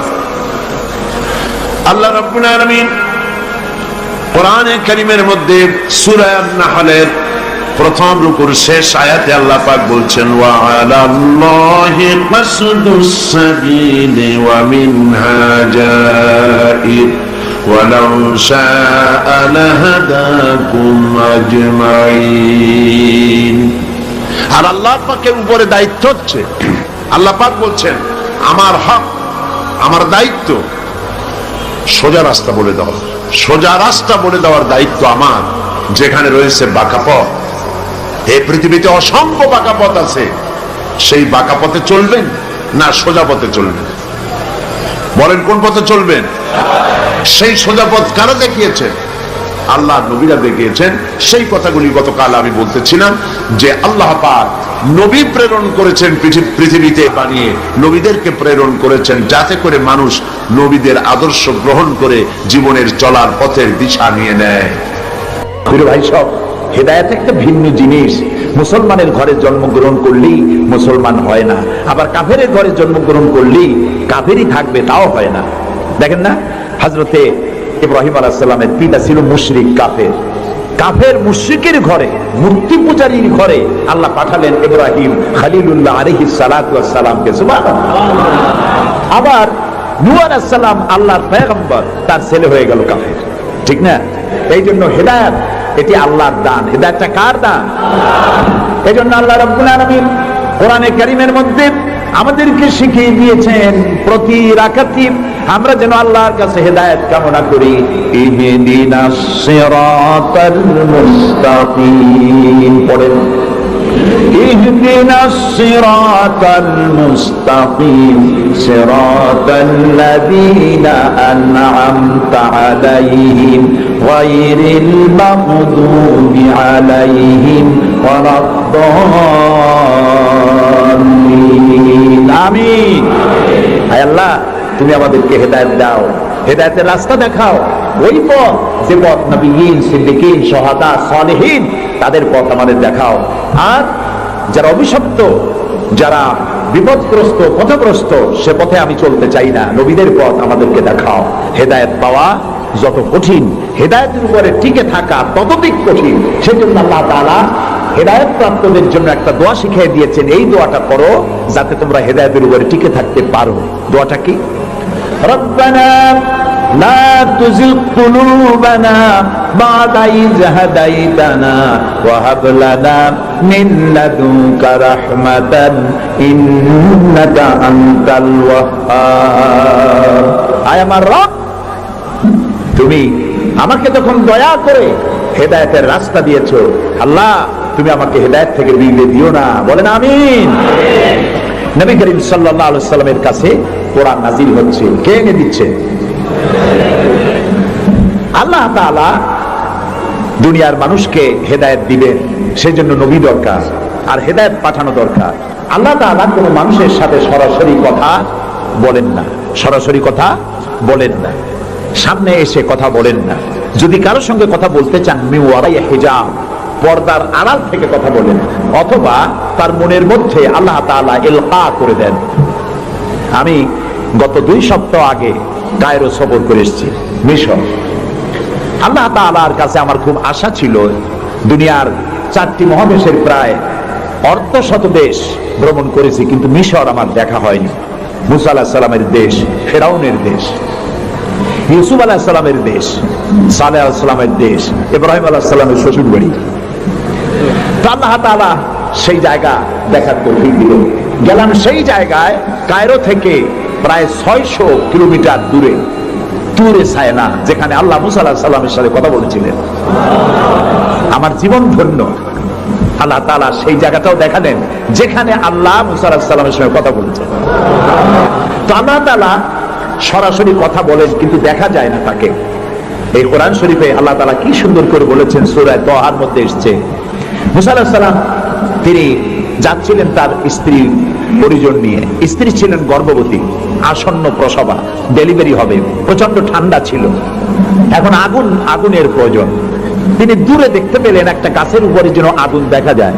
তিনি ছুটলেন সেই আগুনের পানে এবং বললেন, ফাকালা লিআহলিহিম কুসু ইন্নী আনাস্তু নারান লাআল্লি আতিকুম মিনহা বিকাবাসিন আও আজিদু আলান নারি হুদা। তোমরা এখানে অপেক্ষা করো, আমি তো আগুনের মতো কি একটা দেখতেছি, আমি ওখানে যাই, হয়তো আগুন আনতে পারবো, অথবা কোন একটা রাস্তা, একটা কিছু পেয়ে যাবো। ফালাম্মা আতাহা নুদিয়া ইয়া মূসা ইন্নী আনা রাব্বুক ফাখলা আলাইক ইন্নাকা বিল ওয়াদিল মুকাদ্দাসি তুয়া। ও মূসা, যেটা আগুন মনে করছো, এটা আগুন না, এটা আমি তোমার রব। ফাখলা আলাইক, জুতা খোলো, ইন্নাকা বিল ওয়াদিল মুকাদ্দাসি তুয়া, এটা হলো পবিত্র উপত্যকা। আমি যখন সেই পবিত্র উপত্যকায় গেছি, এদিকে তুরে ছায়না, এদিকে আরেকটা পাহাড়, মাঝখানে 2 পাহাড়ের মাঝখানের সমতল ভূমিকে উপত্যকা বলা হয়। আমার এই আয়াত মনে পড়লো, সাথে সাথে জুতা খুলে ফেলে দিলাম। মুসা আলাইহিস সালামকে আল্লাহ বলেছেন ফাখলা না নাই, জুতা খোলো। আমি আমার সাথীরা জুতা খুলে এগিয়ে গেলাম। আমার এক সাথী ছিলেন চট্টগ্রাম ইন্টারন্যাশনাল ইসলামিক ইউনিভার্সিটির কোরআনিক সায়েন্সের চেয়ারম্যান অধ্যাপক গিয়াসউদ্দিন তালুকদার। তাকে আজান দিতে বললাম, তিনি আজান দিলেন। ওয়াদের মুকাদ্দাসে আজান দিয়ে সেখানে আমরা জোহরের নামাজ আদায় করলাম, জোহর আসর জামআন ওয়া কাসরান আদায় করে নিলাম। তারপরে চলে গেলাম সেই জায়গায় যেখানে আল্লাহ তাআলা কথা বলেছিলেন, সেই জায়গাটা এখনো আছে। সুবহানাল্লাহ। আল্লাহ তাআলা বলছেন ওয়া নাখতারতুকা ফাসতামি' লিমা ইউহা, ও মুসা আমি তোমাকে আমার জন্য বাছাই করছি। সুবহানাল্লাহ। আমি তোমাকে আমার জন্য বাছাই করেছি, এখন তুমি শোনো আমি কি বলি। ইন্নানি আনাল্লাহ, আমি আল্লাহ। সুবহানাল্লাহ, সুবহানাল্লাহ।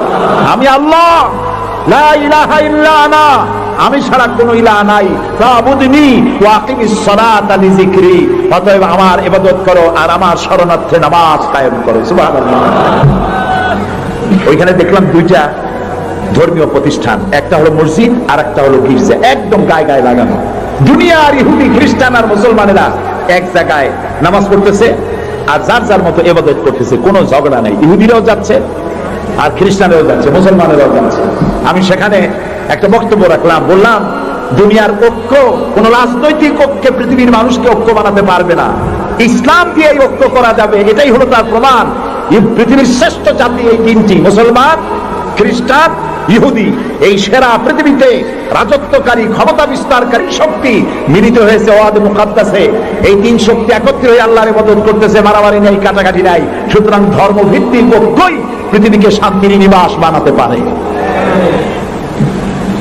সেখান থেকে সে সফর কাহিনী অনেক লম্বা, আমি বই একটা লিখতেছি, আপনারা দোয়া করেন যেন সেটা বের করতে পারি। তারপরে চলে গেলাম মিউজিয়ামে, পিরামিড দেখলাম, নীল নদ দেখলাম, আল্লাহ দেখাইলেন। আমি যখন মিউজিয়ামে ঢুকেছি তখন আমাদের 70 পাউন্ড মিশরীয় pound, 70 pound 40 pound ticket per each. যখন ভিতরে ঢুকলাম তখন শয়তানকে দেখার জন্য আরো অতিরিক্ত 80 পাউন্ড দেওয়া লাগবে। তা আমি চিন্তা করলাম যে পয়সা খরচ করা অপচয় হবে না, কারণ আল্লাহ তাআলা বলেছেন কুল সিরু ফিল আরদ ফানজুরু কাইফা কানা আকিবাতুল মুকাদ্দিবিন।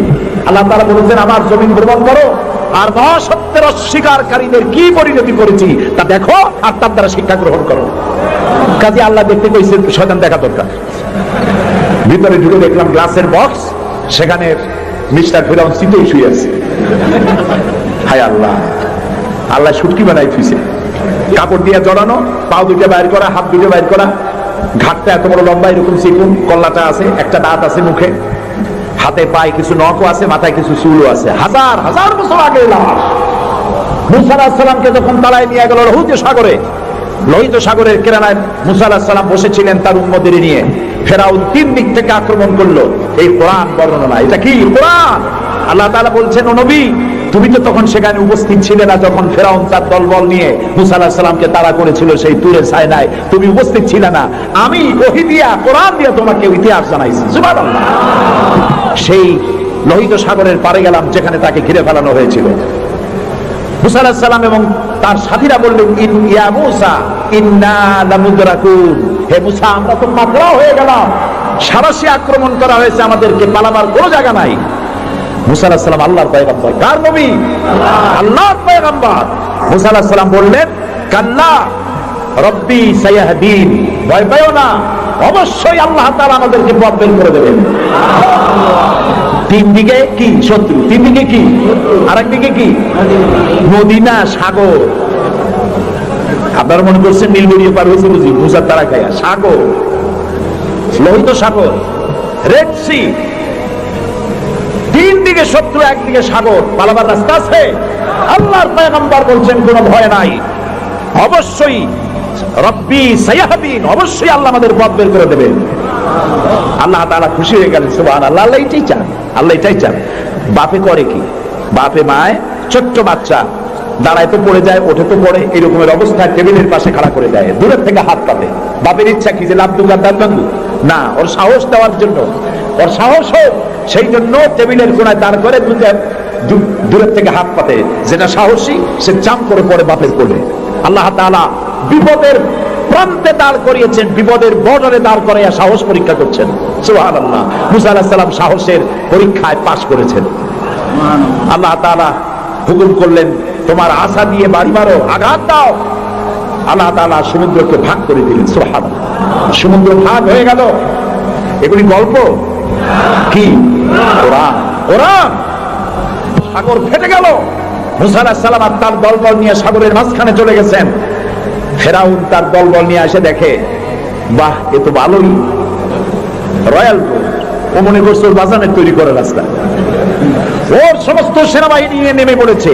যেই না সাগরের মাঝখানে আসছে, মুসা আলাইহিস সালাম তার দলবল নিয়ে ওপার চলে গেছেন। আল্লাহ হুকুম করলেন, যেই হুকুম করেছিলেন সাগর ফেটে যা, মুসার জন্য রাস্তা বানায় দে, সেই আল্লাহ বললেন সাগর রাস্তা বন্ধ করে দে।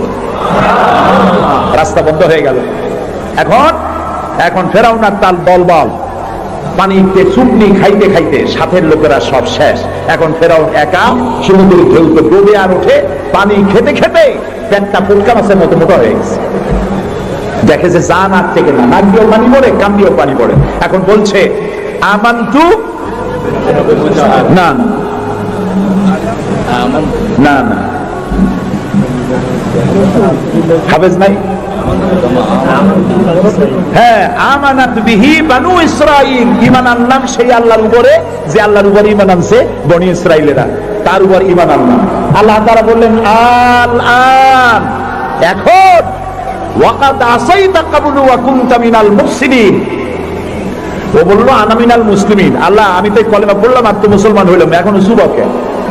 আল্লাহ কয় এখন ওয়াকাদ আসাইতা ক্বাবলু, এর আগে তুমি আমার সাথে বিরোধিতা করেছো, বিদ্রোহ করেছো, আমার মানুষের উপর অত্যাচার করেছো। ওয়া কুনতা মিনাল মুফসিদিন, আর তুমি হচ্ছ সন্ত্রাসীর একজন বড় সন্ত্রাসী, বিপর্যয় সৃষ্টিকারী। শোনো বেরাও, আজকে আমি তোমারে শুধু মারবই না, আমি তোমাকে মৃত্যু দেব। আর তোমার আলিয়াউমা নুনাজ্জিকা বিবাদানিক, আমি তোমার শরীরকে হেফাজত করব। তোমার শরীর পানিতে পচবে না, পোকা মাকড়ে, জলচর প্রাণী, স্থলচর প্রাণী কেউ খাবে না, মাটিতেও তুই পচবি না, তোরে শুটকি বানায় রাখবো কিয়ামত পর্যন্ত। সেই আল্লাহ আছে না নাই? আছে না নাই? ওই আল্লাহ তাআলা মুশেরে শুটকি বানাইতে পারবে না? সুবহানাল্লাহ বলো। আল্লাহর সাথে যারা নাফরমানি করবে, আর এই নাফরমানদেরকে যারা কলম দিয়া লিখে, বক্তৃতা করে, রাজনীতি দিয়া যারা আল্লাহর নাফরমানদেরকে সাহায্য করবে, নমরুদের মতো, ফেরাউনের মতো আল্লাহ চুমাইয়া দুনিয়া থেকে জুতা মেরে বিদায় করে দেবেন। আল্লাহ রাব্বুল আলামিন বলেন ওয়ালাকাদ ইয়াসসারনাল কুরআনা লিযিকরি ফাহাল মিন মুদ্দাকির। আল্লাহ তাআলা বলেন কোরআনকে মুখস্থ করার জন্য আমি বান্দার কাছে, মানুষের কাছে বোঝার জন্য আর মুখস্থ করার জন্য আমি আল্লাহ সহজ করে দিয়েছি। আল্লাহ যদি সহজ না করতেন, এই কোরআন আমরা মুখস্থ করতে পারতাম না। নবী করিম সাল্লাল্লাহু আলাইহি ওয়াসাল্লাম এই কোরআন দিয়ে মদিনায় ইসলামী রাষ্ট্র কায়েম করলেন। সুবহানাল্লাহ বলেন। আমি কোরআন শরীফ তাবিজ লেখার জন্য আসে নাই। যারা তাবিজ লেখেন, আমি বিনয়ের সাথে তাদেরকে এই কথাটা বলবো, আপনারা কোরআন দিয়া তাবিজ লিখা ইসলামের কোনো উপকার করেন নাই, ক্ষতি করছেন। আমি একটু ব্যাখ্যা দিয়ে বলি, তাহলে বুঝতে সুবিধা হবে।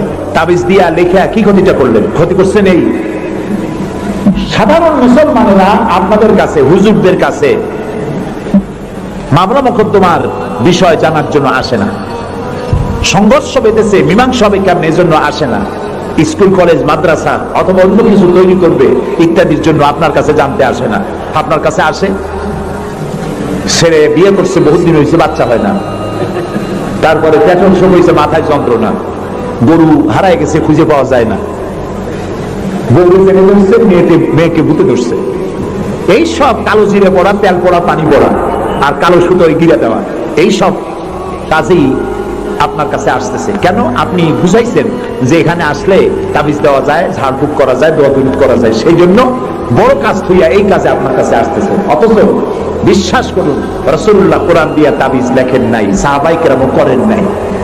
একজন সাহাবীও তাবিজ লিখেছেন এর দলিল যদি কারো জানা থাকে, মেহেরবানি করে আমাকে জানাবেন, আমি আপনার কাছে শিখবো।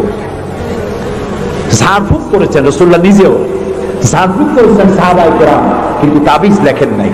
তাবিজ দেখে মানুষকে বোঝানো হয়েছে এটা তাবিজের কিতাব, কিন্তু তা নয়, এটা সংবিধান। সুবহানাল্লাহ। এটা কনস্টিটিউশন। এর মধ্যে অর্থনীতি, সমাজনীতি, রাজনীতি, ইতিহাস, ভূগোল কি নাই কোরআনের মধ্যে সব আছে। সুবহানাল্লাহ। মুহাম্মদুর রাসূলুল্লাহ, সবাই বলেন সাল্লাল্লাহু আলাইহি ওয়াসাল্লাম, তিনি মক্কি জিন্দেগিতে লোক তৈরি করলেন। আবু বকর, ওমর, ওসমান, আলী রিদওয়ানুল্লাহ তাআলা আলাইহিম আজমাইন, এই জাতীয় লোক তৈরি হয়ে গেল। কেন তৈরি হলো? দেখেন আল্লাহ কি বলেন। আল্লাহ রাব্বুল আলামিন বলেন, হুয়াল্লাযী আরসালা রাসূলাহু বিল হুদা ওয়া দীনিল হক লিইয়ুযহিরাহু আলাদ দীনি কুল্লি ওয়া কাফা বিল্লাহি শাহীদা। আমি আমার রাসূলকে প্রেরণ করেছি পৃথিবীতে, তিনি আল্লাহ যিনি তার রাসূলকে পৃথিবীতে প্রেরণ করেছেন এই জন্য দ্বীনে হক আর সত্যের বিধান সহকারে পাঠিয়েছেন, যাতে করে পৃথিবীর মানব গোষ্ঠীর উপরে আল্লাহর আইনকে তিনি বিজয়ী করে দিতে পারেন। পৃথিবীতে কার আইন চালু হবে? বলেন সবে জোরে, আল্লাহর আইন। আল্লাহর আইন যতদিন ছিল শান্তিও ততদিন ছিল। নবী করিম সাল্লাল্লাহু আলাইহি ওয়াসাল্লাম মদিনায় গেলেন। মদিনায় গিয়ে তিনি কি হয়েছিলেন কন্ত? রাষ্ট্রপ্রধান। বলেন না কি হলেন? রাষ্ট্রপ্রধান, প্রেসিডেন্ট হলেন, রাষ্ট্রপতি হলেন। তার সংবিধান কি ছিল? কোরআন। এটা আইনের কিতাব। আপনি পড়ে দেখেন। আমি অনুরোধ করব, সাংবাদিক হন, সাহিত্যিক হন, কবি হন, আর ঔপন্যাসিক হন, রাজনীতিবিদ হন, আর ব্যবসায়ী হন, যে কোনো ব্যক্তি হন, কোরআনটারে বুঝুন। কোরআন তাবিজের কিতাব নয়। চুরি করলে, ডাকাতি করলে, জিনা করলে, ব্যভিচার করলে কি শাস্তি হবে, জুডিশিয়াল ল, ফৌজদারি দণ্ডবিধি কোরআনে আছে না নাই? এই যে সন্ত্রাস ছড়িয়ে পড়ছে সারা পৃথিবী, এই সন্ত্রাসীদের শাস্তি কি হওয়া উচিত তা কি কোরআনে আছে? আছে। সূরা মায়েদার মধ্যে আল্লাহ পরিষ্কার করে সন্ত্রাসীদের শাস্তি কি হবে তার মধ্যে পরিষ্কার করে বলে দিয়েছেন। আপনি আমি মরে গেলে পরে আপনার আমার পরিত্যক্ত সম্পত্তি কে কতটুকুন পাবে তা ভাগ করে কোরআনে বলা আছে? বলা আছে। এমন কোন জিনিস নাই যা কোরআনে কারীমের মধ্যে আল্লাহ তাআলা স্পষ্ট করে ঘোষণা করেন নাই। আল্লাহ বলেছেন তিবিয়ানান লিকুল্লি শাই, সব কিছুকে খুলে খুলে আমি কোরআনের মধ্যে বলে দিয়েছি। বলেন সুবহানাল্লাহ। প্রিয় ভাই সব, কোরআন যেই মানবে, আজকে নিশ্চয়ই হিন্দু ভাইরাও আসছেন, আছে। আমরা মাহফিলে হিন্দু ভাইদেরকেও স্বাগত জানাই। কেন জানাই জানেন? কোরআন শরীফ শুধু মুসলমানদের জন্য নয়। আল্লাহ কি শুধু মুসলমানদের? বলেন আপনারা, আল্লাহ শুধু মুসলমানদের? আল্লাহ হচ্ছেন রব্বুল আলামিন, সকলের আল্লাহ। তো যিনি সকলের আল্লাহ, তার কোরআন হবে কি শুধু মুসলমানদের? কোরআন শরীফের শুরুতেই এর মাঝে আল্লাহ বলে দিয়েছেন হুদান লিন-নাস, হুদান লিন-নাস, হাদা বায়ানুল লিন-নাস। এটা গোটা বিশ্বের সমগ্র মানব মণ্ডলীর জন্য হেদায়েতের গ্রন্থ কোরআন। এই জন্য আমি যখন ইউরোপ আমেরিকায় যখন বক্তৃতা করি, তখন ইউরোপ আমেরিকায় বক্তব্য শোনার জন্য মাল্টি ন্যাশনাল পিপল আমার সামনে থাকে। খ্রিস্টান থাকে, ইহুদি থাকে, মুসলমান থাকে, হিন্দু থাকে। আমি আমার আলোচনায় বলি, আপনাদের মুসলমান হওয়ার দরকার নাই, কারণ আমার যে মুসলমান আছে তাই আমি সামলাইতে পারতেছি না। মুসলমান হওয়ার দরকার নেই, শুধুমাত্র কোরআনের বিধান মানেন, কোরআনের আইনটা যদি মানেন আপনারা শান্তি পাবেন। মুসলমান হওয়ার দরকার নেই, কোরআনের আইন মানেন, শান্তি পাবেন। কয় কিরকম? আমি বলি দেখেন, সুদ, সুদ হালাল না হারাম? এই সুদ দিয়ে মানুষ শোষিত হয় না উপকৃত হয়? শোষিত হয়। কারা শোষিত হয়? গরিবরা। কারা শোষিত হয়? গরিবেরা। দেখেন আল্লাহ যা বানায়, শয়তান তার উল্টো একটা বানায়। আল্লাহ বানিয়েছেন জাকাত ভিত্তিক অর্থ ব্যবস্থা। জাকাত হলো ধনীদের কাছ থেকে নাও, গরিবদের দাও। আর সুদ হলো এর উল্টা, গরিবদের কাছ থেকে নাও, ধনীদের দাও। এটা হলো শয়তানের বানানো। এখন ব্যাংকের থেকে সুদ নেয় গরিবেরা, নিয়ে সার কিনলো, বীজ কিনলো, হালের বলদ কিনলো, জমিন চাষ করলো, ফসল বুনলো, কিন্তু অনাবৃষ্টি অতিবৃষ্টির কারণে ফসল হলো না। ব্যাংকের সুদ মাফ হবে? হবে না। সুদ চাপ সৃষ্টি করা হবে দেওয়ার জন্য। যদি না দেয় তাহলে বাকি হালের বলদ গাছা লাগবে, বইয়ের সোনার শেষ চুরি গাছা, ভিটে বাড়ি বিক্রি করে ব্যাংকের সুদ পরিশোধ করতে হবে। ব্যাংকে টাকা রাখছিল কারা? বুঝেন না কেন? কারা রাখছিল?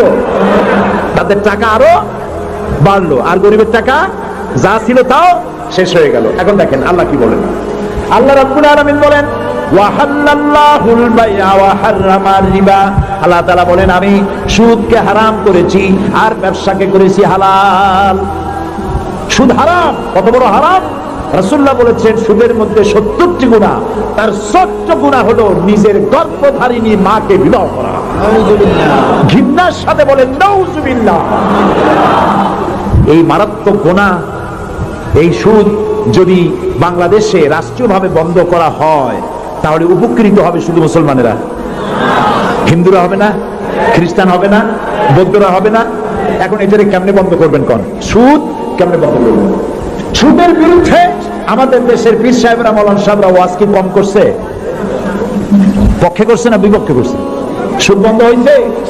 আমি বলি কিয়ামত পর্যন্ত যদি এই দেশে পীর সাহেবরা আর মাওলানা সাহেবরা ওয়াজ করতে থাকে সুদের বিরুদ্ধে, সুদ বন্ধ হবে না, হবে না, হবে না। ওয়াজ দিয়া তাফসীর দিয়া সুদ বন্ধ হয় না। ওয়াজ দিয়া তাফসীর দিয়া যদি সুদ বন্ধ হইতো তাহলে মুহাম্মদ সাল্লাল্লাহু আলাইহি ওয়াসাল্লামের চাইতে বড় ওয়াজ আকাশের নিচে জমিনের উপরে আর একজন আছে, তিনি ওয়াজ করে বন্ধ করতে পারতেন। তিনি বন্ধ করছেন কিভাবে? আইন করিয়া। কিভাবে করছেন? যেমন একটা বিষয় আপনাদের বুঝাই, আমাদের দেশে এখন পলিথিন আছে না নিষিদ্ধ হয়েছে? কেমনে নিষিদ্ধ হইল? মাওলানা সাহেবরা ওয়াজ করছে, ভাইরা আপনারা পলিথিন ব্যবহার করবেন না, কবিরা গুনাহ হইব, আর যদি কেউ পলিথিন ব্যবহার করেন কিয়ামতে 13 দিন জাহান্নামে থাকবেন। এরকম ওয়াজ করছে কেউ? কেমনে বন্ধ হইল? পরিবেশ মন্ত্রী বিল উত্থাপন করলেন পার্লামেন্টে, বললেন পলিথিন জমিনের উর্বরা শক্তির জন্য মারাত্মক ক্ষতিকর, পলিথিন পচে না, জমির উর্বরা শক্তি নষ্ট করে দেয়। একদিন বাংলাদেশে জমিনের উর্বরা শক্তি হারিয়ে গোটা মানুষ দুর্ভিক্ষের কবলিত হবে, না খেয়ে মারা যাবে। সুতরাং এই ধরনের বিষাক্ত জিনিস এটাকে নিষিদ্ধ ঘোষণা করা হোক।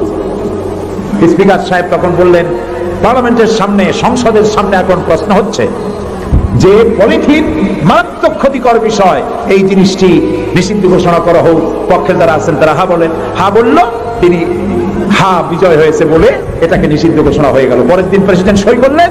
এখন পলিথিন নিষিদ্ধ হলো না জারি আছে? কোন এর প্রোডাকশন, এর উৎপাদন, এর বিপণন সবটা বন্ধ হয়ে গেছে। এখন সুদ বন্ধ করবেন কেমনে? ওয়াজ করে বন্ধ করা যাবে না। সুদে মানে সুদের বিপক্ষের লোক পার্লামেন্টে যদি যায়, 2/3 মেজরিটি যদি তারা হয়, তারপরে একজন লোক সেখানে দাঁড়িয়ে যাবেন, বিল উত্থাপন করবেন, বলবেন আল্লাহ সুদ হারাম করেছেন, রাসূলুল্লাহ বলেছেন সুদের মধ্যে 70টি গুনাহ, তার 70 গুনাহ হলো নিজের গর্ভধারিণী মাকে বিবাহ করা। এই মারাত্মক সুদকে নিষিদ্ধ ঘোষণা করা হোক। স্পিকার সাহেব বললেন সংসদের সামনে এখন প্রশ্ন হচ্ছে, সুদ হচ্ছে মাকে বিবাহ করার মতো মারাত্মক গুনাহ, এই গুনাহ থেকে গোটা জাতিকে বাঁচাবার জন্য সুদ নিষিদ্ধ ঘোষণা করা হোক। এই প্রস্তাবের পক্ষে যারা আছে তারা জোরে হা বলুন। আরে ভাই, এটা তো পার্লামেন্ট না। পার্লামেন্টে যখন হা বলবে তখন স্পিকার সাহেব বলবেন আমার মনে হয় হা জয়যুক্ত হয়েছে, হা জয়যুক্ত হয়েছে। কয়বার কবে? 3 বার। পরের দিনে বিল চলে যাবে বঙ্গভবনে, প্রেসিডেন্ট সাহেব চোখ বুজে সই করে দেবে। তারপরের দিন থেকে সোনালী, বৈকালী, রূপালী, ভুবালী, কুষ্টি শুদ্ধ ব্যাংকের সুদ বন্ধ হবে নাকি হবে না বলো? সুতরাং কোরআন এসেছে আইন ইমপ্লিমেন্টের জন্য। কোরআনের আইন চালু করো। কোন হিন্দুর মুসলমান হওয়ার প্রয়োজন নাই, কোন খ্রিস্টানের মুসলমান হওয়ার প্রয়োজন নাই। কোরআনের আইন চালু হওয়ার মানে হলো মানবতার কল্যাণ। সুবহানাল্লাহ। আল্লাহ পাক পরিষ্কার বলেছেন, ইনিল হুকুমু ইল্লা লিল্লাহ আমারা আল্লাহ তা'বুদু ইল্লা ইয়াহু যালিকাদ দীনুল কাইয়্যিম। আল্লাহ পাক বলেন আল্লাহ ছাড়া কারো নির্দেশ মানা যাবে না। সেই আল্লাহ পাকই তোমাদের নির্দেশ করেছেন আল্লাহর দাসত্ব কবুল করো, তারই গোলামি করো, তিনি ছাড়া কারো গোলামি করো না। এটাই হলো সঠিক পথ, এটাই হলো সঠিক জীবন ব্যবস্থা। জীবনের সকল ক্ষেত্রে গোলামি হবে আল্লাহর, জীবনের সব ক্ষেত্রে গোলামি হবে কার? চিল্লায় বলুন, কার গোলামি হবে?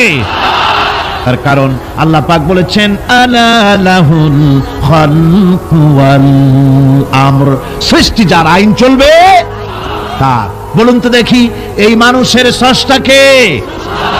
সন্দেহ আছে? সন্দেহ না থাকলে তা জোর করে বলতে আপত্তি কি? সমস্ত মানুষ, তাওহীদি জনতা একযোগে বলুন, এই পৃথিবীর সমস্ত মানুষের স্রষ্টা কে? আকাশের স্রষ্টা কে? বাতাসের স্রষ্টা কে? সবকিছুর মালিক হচ্ছেন আল্লাহ। তাহলে আইন দিবে কে? সে আল্লাহ পাকের আইন চলছে না। আল্লাহর আইনকে অ্যাভয়েড করে মানুষের তৈরি করা মতবাদকে গ্রহণ করার জন্য মানুষ এগিয়ে যাচ্ছে। আসলে মানব রচিত মতবাদে পৃথিবীর মানুষের জন্য কোনো শান্তি কোনোদিন আসে নাই, আসতে পারেও না। তার কারণ হচ্ছে মানুষের জ্ঞান হলো সীমাবদ্ধ। মানুষের জ্ঞান কি? সীমাবদ্ধ। সীমাবদ্ধ জ্ঞান দিয়ে মানুষের জন্য কোনো স্থায়ী কোনো সুন্দর শান্তির পরিকল্পনা দেওয়া সম্ভব নয়। যদি সম্ভব হতো শান্তির পরিকল্পনা দেওয়া, তাহলে সেই রাশিয়ার বুকে সমাজতন্ত্র চলল 72 বছর, কই সেখানে তো শান্তি দিতে পারলো না। সেই জায়গার মানুষেরাই এটার বিরোধিতা করলো, ঠিক কিনা? না আমার দেশের লোকেরা গিয়ে মিছিল করছিল সমাজতন্ত্রের বিরুদ্ধে? রাশিয়া কারা মিছিল করেছে? ওরা নিজেরাই করেছে, ওরা নিজেরাই করেছে এর বিরোধিতা। মানুষ তার নিজস্ব মস্তিষ্ক দিয়ে স্থায়ী কোনো পরিকল্পনা দিতে পারে না, যার জন্যে সংবিধান যখনই তৈরি হয় তারপরের থেকেই শুরু হয় অ্যামেন্ডমেন্ট, নতুন নতুন সংযোজন, পরিবর্তন। এক এক সরকার আসে, তখন সপ্তম সংশোধনী, নবম সংশোধনী, দ্বাদশ সংশোধনীর আর অভাব থাকে না। এক একজনে আসে একটাকে ভালো মনে করে, আর একজনে এসে সেটাকে উল্টায় পাল্টাইয়া খারাপ মনে করে সেটাকে ভাইয়ে চলে দেয়।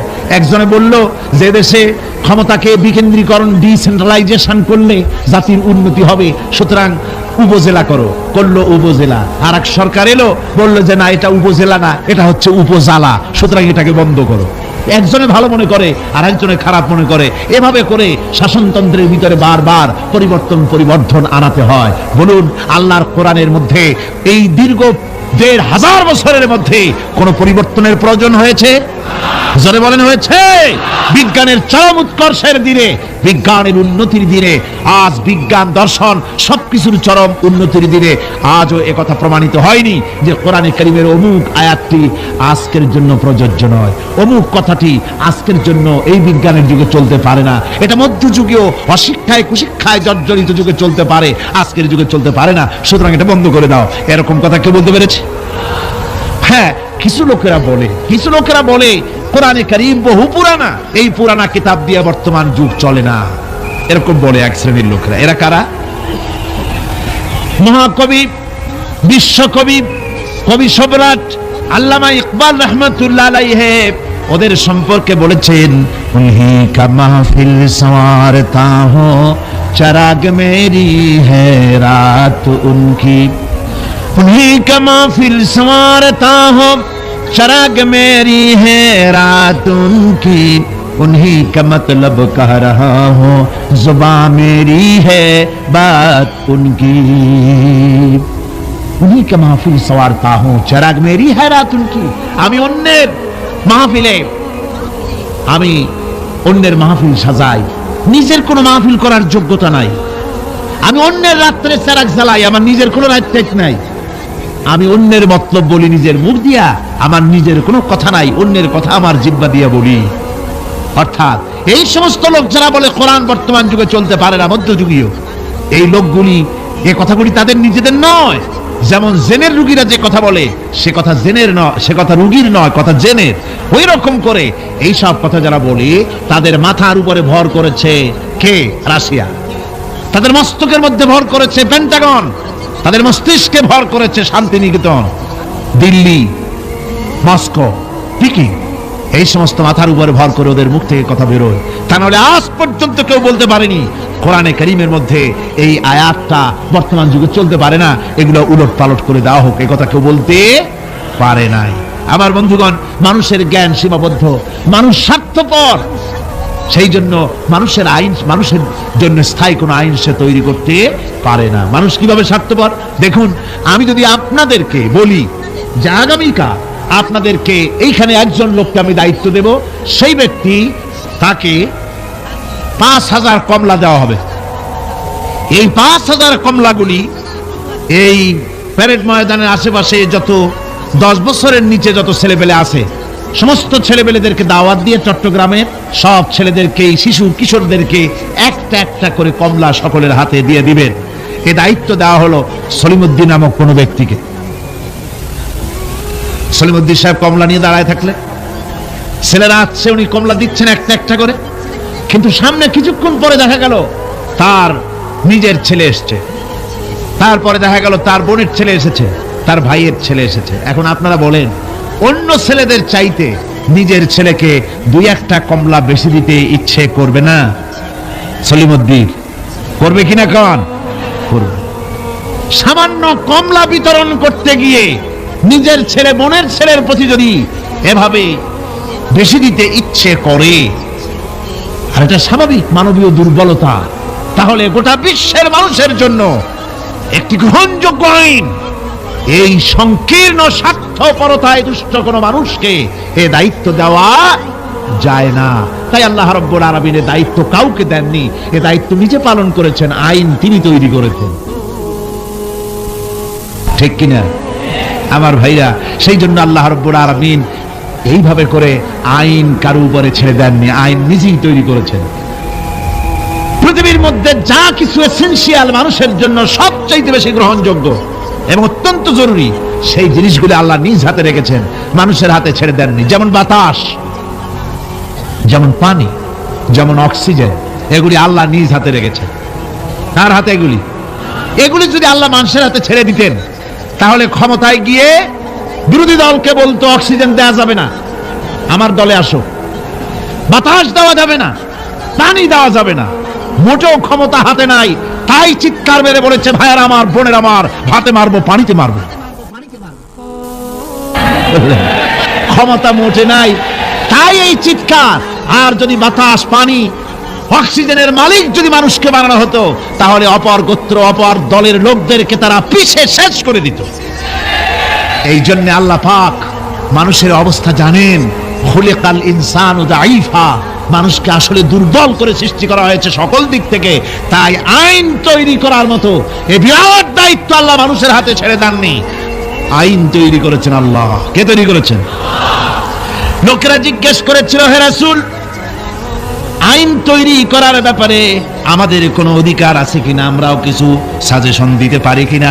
আল্লাহ পাক শুনিয়ে দিলেন, কুল ইন্নাল আমরা কুল্লুহু লিল্লাহ, কুল ইন্নাল আমরা কুল্লুহু লিল্লাহ, বলে দাও একমাত্র আল্লাহর আইন চলবে। আল্লাহর আইনের ভিতরে আঙ্গুল ঢুকাবার অধিকার কারো নাই। জোরে বলেন সুবহানাল্লাহ। ব্যক্তির আইন, পরিবারের আইন, সমাজের আইন, রাষ্ট্রের আইন, জীবনের সব ক্ষেত্রে চলবে কেবলমাত্র আল্লাহ সুবহানাহু ওয়া তাআলা, তার বিধানই চলবে, মানুষেরটা চলতে পারে না। তবে মানুষ তাদের নিজস্ব জীবনযাত্রা প্রণালীতে কোন নতুন কিছু করতে চাইলে তা করতে হবে কোরআনের আলোকেই, সুন্নাহর আলোকেই। যেহেতু গতকাল আমি বলেছি, কোরআনে কারীম কিন্তু আপনার কোরআনে কারীম সমস্ত নীতিমালার মূল নীতি হচ্ছে কোরআন। সমস্ত নীতিমালার মূল নীতি কোরআন। এখানে সব আছে। এখানে রাজনীতি, অর্থনীতি, সমাজনীতি, শ্রমনীতি, শিক্ষানীতি, যুদ্ধনীতি, বন্দিনীতি, স্বরাষ্ট্রনীতি, পররাষ্ট্রনীতি, সমস্ত গোষ্ঠী সুদ্ধা সব কোরআনের মধ্যে আছে। আল্লাহ বলেছেন, তিবিয়ানান লিকুল্লি শাই, সবকিছুর বর্ণনা কোরআনে কারীমের মধ্যে আমি করে দিয়েছি। খুলে খুলে কোরআনে কারীমের মধ্যে বলে দিয়েছি, কোনো জিনিস বাদ দেওয়া হয়নি। গতকাল বলেছিলাম, সেই পিঁপড়া থেকে শুরু করে হাতি পর্যন্ত, মাকড়সা থেকে শুরু করে মৌমাছি পর্যন্ত কোন জিনিস বাদ আছে কোন? বলেন, পিঁপড়ার নামে সূরা আছে না? হাতির নামে সূরা আছে, মাকড়সার নামেও সূরা আছে, নাম কি? আনকাবুত। মৌমাছির নামেও সূরা আছে, নাম কি? মেয়ে লোকের নামেও সূরা আছে, কি নাম? সূরা নিসা। মানুষের নামে সূরা আছে, নাম কি? সূরা নাস। সব আছে। আবার পৃথিবীর মধ্যে লোহাকেও বাদ দেওয়া হয়নি কোরআন থেকে, যেহেতু লোহা হচ্ছে মানুষের জন্য সবচেয়ে বেশি প্রয়োজনীয় জিনিস। যদিও সোনার দাম বেশি, কিন্তু প্রয়োজনীয় বেশি লোহা, সেই জন্য লোহার দাম আল্লাহ কমায় রেখেছেন। লোহার উৎপাদন বেশি করে বাড়িয়ে দিয়েছেন। খনিজ দ্রব্য লোহা, আপনার খনিজের মধ্যে, খনির ভিতরে লোহা আল্লাহ পাক বেশি বেশি পয়দা করছেন সারা পৃথিবীতে, যাতে মানুষ এর দ্বারা উপকৃত হতে পারে। লোহা এত জরুরি মানুষের জন্য, এই লোহা না হলে আপনার আমার বক্তৃতা শুনতেই পেতেন না। এই লোহার মাধ্যমেই যাচ্ছে। আমার সামনে যে স্ট্যান্ড আছে, এটা লোহার তৈরি। তারপরে এর যে অ্যাম্প্লিফায়ার আছে, সেখানে লোহা আছে। এর ইউনিটির ভিতরে লোহা আছে। আপনি যে কাপড় সেলাই করছেন, সেখানে লোহা আছে, সুই। আপনার কাগজপত্র ছাপতেছেন, সেখানেও লোহা আছে। আপনার সুই থেকে শুরু করে প্লেন পর্যন্ত এমন কি আপনি যে খাবার দাবার উৎপাদন করেন জমিন থেকে, জমিন চাষ করেন, তাও কাঠ দিয়ে হতো না যদি লাঙ্গলের মাথায় লোহার ফলা না থাকতো। লোহার ব্যবহার পৃথিবীর সর্বত্র। সুবহানাল্লাহ, সুবহানাল্লাহ বলেন। সুতরাং লোহাকে বাদ দেওয়া হয়নি, কোরআনে কারীমে সব কথা বলে দেওয়া হয়েছে। সমস্ত কথা খুলে খুলে কোরআনে কারীমের মধ্যে আল্লাহ পাক স্পষ্ট করে বলে দিয়েছেন। আর বলেছেন এই কোরআনের আইন মেনে এর উপরে যদি তোমরা জীবন চালাতে পারো তাহলে কি হবে। আল্লাহ রাব্বুল আলামিন কোরআনে কারীমের মধ্যে পরিষ্কার করে বলে দিয়েছেন, কোরআনের আইন মেনে যদি চলো, আমার উপরে যদি ঈমান আনো, আর আমাকে ভয় করার নীতি যদি অবলম্বন করে চলো, ওয়ালাউ আন্না আহলাল কুরআ আমানু ওয়াত্তাকাউ লাফাতাহনা আলাইহিম বারাকাতিন মিনাস সামাই ওয়াল আরদ। জনপদের লোকেরা, দেশের লোকেরা যদি আমার উপর ঈমান আনে আর আমাকে ভয় করার নীতি যদি অবলম্বন করে চলে, আল্লাহ পাক বলেছেন তাহলে আমি আকাশ এবং জমিনের সব বরকতের দরজা ওদের জন্য খুলে দেব। সুবহানাল্লাহ বিহামদিহি। আকাশ এবং জমিনের বরকতের সব দরজা ওদের জন্য খুলে দেব যদি আমার উপরে আমাকে ভয় করো আর আমার উপরে ঈমান আনার নীতি নিয়ে যদি জীবন গড়ো। সুতরাং এই পৃথিবীতে শান্তি প্রতিষ্ঠা করতে হলে, শান্তি পেতে হলে তার পূর্ব শর্ত হচ্ছে জমিনে আইন চালু করতে হবে। কার? আরো জোরে বলে কার? আল্লাহ রাব্বুল আলামিনের এই আইন পৃথিবীর বুকে চালু করার কারণেই জনাবে মুহাম্মদুর রাসূলুল্লাহ সাল্লাল্লাহু আলাইহি ওয়াসাল্লাম এমন এক সমাজ কায়েম করেছিলেন যেখানে চুরি ছিল না, ডাকাতি ছিল না, জেনা ছিল না, ব্যভিচার ছিল না। আল্লাহর নবী বলেছিলেন খায়রুল কুরুনি কারনি, সর্বশ্রেষ্ঠ যুগ হতেছে আমার যুগ। এমন যুগ তৈরি হয়ে গেল, মানুষ না খেয়ে মরে না, বেকার সমস্যার সমাধান হয়ে গেছে, মানুষের দ্বারা মানুষ আর লাঞ্ছিত হয় না, অপমানিত হয় না। এমন মুসলমান আল্লাহর নবী জনাবে মুহাম্মদ রাসূলুল্লাহ তৈরি করেছিলেন এই কোরআন দিয়ে। কি দিয়ে করেছিলেন? কোরআন দিয়ে। ইতিহাস লিখতেছে সেই জামানায় একটা সুন্দরী যুবতী মেয়ে মদিনা থেকে কোথাও যাচ্ছিল, যাওয়ার পথে যখন সন্ধ্যা হয়ে গেল তখন ওই যুবতী মনে করলো একাকিনী আমি বেরিয়েছি, এখন যদি কোনো পর পুরুষের সামনে পড়ে যাই তাহলে তো আমার সতীত্ব আর বাঁচবে না, অলঙ্কারাদি লুণ্ঠিত হবে। এই মনে করে ভয়তে মহিলা বসে পড়েছে জমিনের উপরে। জমিনের উপরে ভয়তে বসে পড়েছে। দেখা গেল যুবক ছেলেটি তার দিকে এগিয়ে আসতেছে। যুবক এবার যুবতীর কাছে এসেছে, ময়দানে আর কোনো মানুষ নাই। যুবক ছেলেটি যুবতীর দিকে তাকিয়ে বলে, মা, আমাকে দিয়ে তোমার কোনো ক্ষতি হবে না, তুমি কোথায় যাবে আমাকে বলো, আমি নিরাপদে পাহারা দিয়ে তোমাকে তোমার গন্তব্যে পৌঁছে দেব। আমার পরিচয় শোনো, আমি মুসলমান। সুবহানাল্লাহ বিহামদিহি। রাসূলুল্লাহ এরকম মুসলমান তৈরি করেছিলেন। সুবহানাল্লাহ বলেন। এইরকম মুসলমান তৈরি করেছিলেন জনাবে মুহাম্মদ রাসূলুল্লাহ সাল্লাল্লাহু আলাইহি ওয়াসাল্লাম। এভাবে মুসলমান তৈরি করেছেন যেই মুসলমানদের কোনো মানুষের কোনো ভয় ছিল না। সমাজে চুরি ডাকাতি জেনা ব্যভিচার সব বন্ধ হয়ে গিয়েছিল। রাসূলের সেনাবাহিনী কেমন ছিল জানেন? রাসূলুল্লাহ কোরআন দিয়ে এমন সেনাবাহিনী তৈরি করেছিলেন, সিরিয়া দখল হলো মুসলমানদের হাতে। আর এই সিরিয়ার রাস্তা দিয়ে যখন মুসলমানেরা যাচ্ছে, বিজয়ী মুসলমানেরা সিরিয়ার সুন্দরী মহিলারা মনে করলো আমরা তো এখন ধর্ষিত হব, লাঞ্ছিত হব, এখন তারা আমাদের কোনো বাঁচার পথ নাই, আমাদের সর্বনাশ হয়ে যাবে। তারা তখন ভয় করতে লাগলো, মনে করলো যে ঘরের মধ্যে ঢুকে তারা আমাদেরকে লাঞ্ছিত করবে, তার চাইতে আমরা রাস্তায় দাঁড়িয়ে থাকি, যা আছে কপালে তাই হবে। দেখা গেল রাসূলুল্লাহ ট্রেনিং প্রাপ্ত সাহাবায়ে কিরাম সিরিয়া এই শহরের এক প্রান্ত দিয়ে ঢুকলেন, অপর প্রান্ত থেকে বেরিয়ে গেলেন, ডানে বায়ে তাকিয়ে দেখলেন না কারা দাঁড়িয়ে আছে।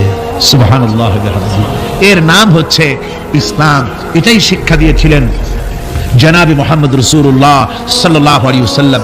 এমন এক সুন্দর সমাজ পৃথিবীতে কায়েম হয়েছিল, যার বরকতে এই সুন্দর সমাজ হয়েছিল। আপনারা কি চান বাংলাদেশে সেরকম একটি সমাজ কায়েম হোক? রাসূলুল্লাহ বিদায় হয়ে গিয়েছেন, কিন্তু যে আদর্শ দিয়ে তিনি এই ধরনের সুন্দর সমাজ তৈরি করেছিলেন সেই আদর্শ তিনি সাথে নিয়ে যান নাই। তারাকতু ফীকুম আমরাইন রাসূলুল্লাহ বলেছেন দুটি জিনিস তোমাদের জন্য রেখে গেলাম, একটা হলো কিতাবুল্লাহ, একটা হচ্ছে আল্লাহর কিতাব, আর একটা হচ্ছে আমার সুন্নাহ। এই দুটি জিনিস রেখে গেলাম তোমাদের জন্য, যদি আঁকড়ে ধরতে পারো তাহলে তোমরা কেউ ধ্বংস হবে না, বিচ্ছিন্ন হবে না, ক্ষতিগ্রস্ত হবে না। এই কোরআন তোমাদেরকে বাঁচিয়ে রাখবে, এই আদর্শ তোমাদের টিকিয়ে রাখবে। সুতরাং আমি জিজ্ঞেস করতে চাই, এই বিরাট তাফসীরুল কোরআন মাহফিলের বিশাল জনসমুদ্র, আপনারা কি চান যে আল্লাহ পাকের এই কোরআন দিয়ে, আল্লাহর ওই সুন্নাহ অনুযায়ী, ওই কোরআন অনুযায়ী এই পৃথিবীর বুকে এই বিধান কায়েম হোক? এটা কি আপনারা চান? হাত উঁচু করে দেখান তো কারা কারা চান।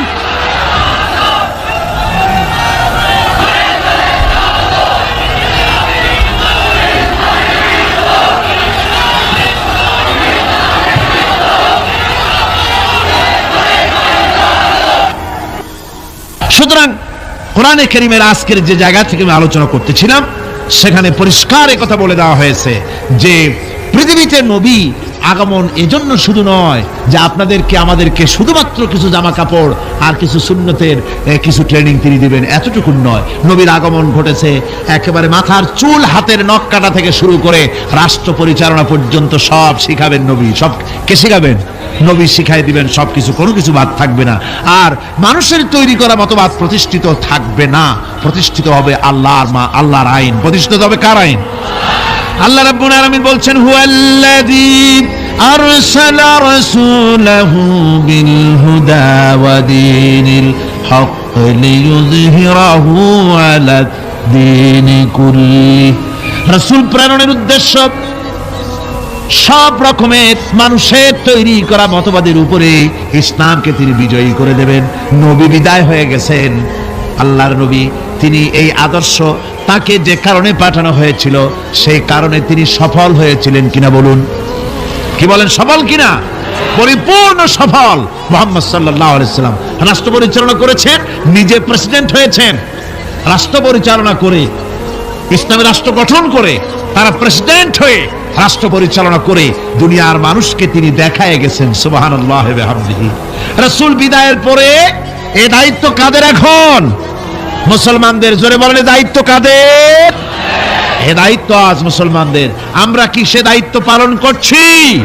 না, পরিপূর্ণরূপে সে দায়িত্ব আমরা পালন করছি না। আমরা দায় সারা গোছের কাজ করে যাচ্ছি, আমরা দায় সারা গোছের কাজ করে যাচ্ছি। আমরা দুনিয়ার সকল মতবাদের সাথে সম্পর্ক রাখি, ইসলামের সাথেও রেখে গতকাল যে আলোচনা করেছিলাম, খানিকটা মুনাফিকি আচরণ করে যাচ্ছি। কথা ঠিক কিনা? খানিকটা মুনাফিকি আচরণ করে যাচ্ছি। আমাদেরকে স্পষ্টভাবে ইসলামের ময়দানে আসতে হবে। আজকে বলেন আপনারা, আমার দেশের কোর্ট কাছারিতে আল্লাহ বলছেন আমার দ্বীন প্রতিষ্ঠা হবে, আমার দেওয়া জীবন ব্যবস্থা প্রতিষ্ঠিত হবে সকল মতবাদের উপরে। তাহলে বলেন, আমাদের কোর্ট কাছারিতে যে বিচার হয়, ফয়সালা হয়, তা কি এই কোরআন অনুযায়ী হয়? আমার দেশের চোরের শাস্তি কি কোরআন অনুযায়ী হয়? জেনাকারের শাস্তি কি কোরআন অনুযায়ী হয়? মদখোরের শাস্তি, ডাকাতের শাস্তি, হত্যাকারীর শাস্তি কি কোরআন অনুযায়ী হয়? হয় না। আমার দেশের বিচার ফয়সালা, আমার দেশের আইন ও কানুন, আমাদের দেশের শিক্ষা ভবন, আমাদের দেশের সেক্রেটারিয়েট, আমাদের দেশের বঙ্গভবন, আমাদের দেশের কলেজ, ইউনিভার্সিটি, অফিস, আদালত, কল কারখানা, কোথাও কোরআনের পূর্ণাঙ্গ আইন মেনে চালানো হয় না। এরপরেও যদি আমরা নিজেদেরকে খাঁটি মুসলমান বলে দাবি করি, হ্যাঁ করতে পারি, মুখ যখন আছে করতে পারি, কিন্তু আল্লাহর কাছে খাঁটি মুসলমান হিসেবে বিবেচিত হব কিনা চিন্তা করার যথেষ্ট অবকাশ রয়েছে। ঠিক কিনা কর? ভেবে দেখতে হবে, ভেবে দেখতে হবে। সাহাবায়ে কেরাম কেন মার খেলেন? কেন মার খেলেন আল্লাহর পয়গম্বররা? চিন্তা করার কারণ আছে। যতই বলি নবীওয়ালা কাম করছি, যতই বলি জান্নাতের কাজ করছি, তাহলে জান্নাতের কাজ আপনি করছেন, নবীওয়ালা কাম করছেন, তাহলে আপনার সামনে, নবীদের সামনে যেসব স্টেশন এসছে সে স্টেশন আসে না কেন?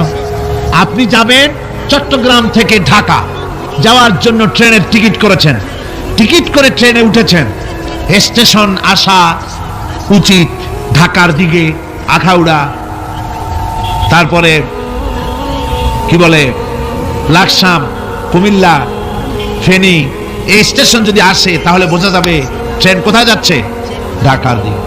কিন্তু টিকিট করেছেন ঢাকার, উঠেছেন ট্রেনে, এবার স্টেশন আসতেছে শ্রীমঙ্গল, স্টেশন আসছে কুলাউড়া, স্টেশন আসতেছে ফেঞ্চুগঞ্জ, তাহলে কি কি বুঝতে হবে কোথায় যায়?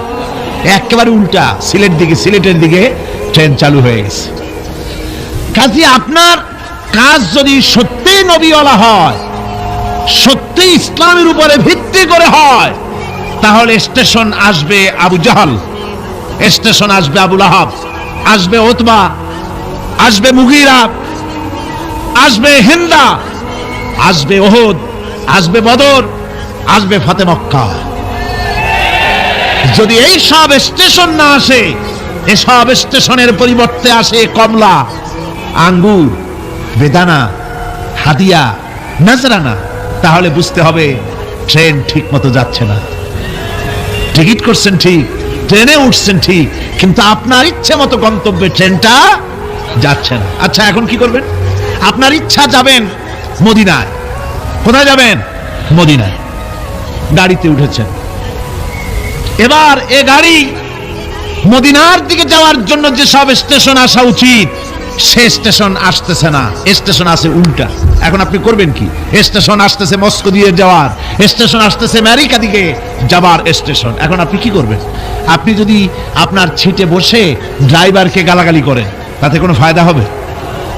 আপনি যদি আপনার সিটে বসে রাগ করে নিজের চুল আর দাড়ি টানিয়ে টানিয়ে ছেড়েন, যাবো আমি মদিনায়, নিয়ে যায় আমারে মস্কো, কি সর্বনাশ, এ যদি রাগ করে দাড়ি চুল ছেড়েন, তাতে কোনো ফায়দা হবে?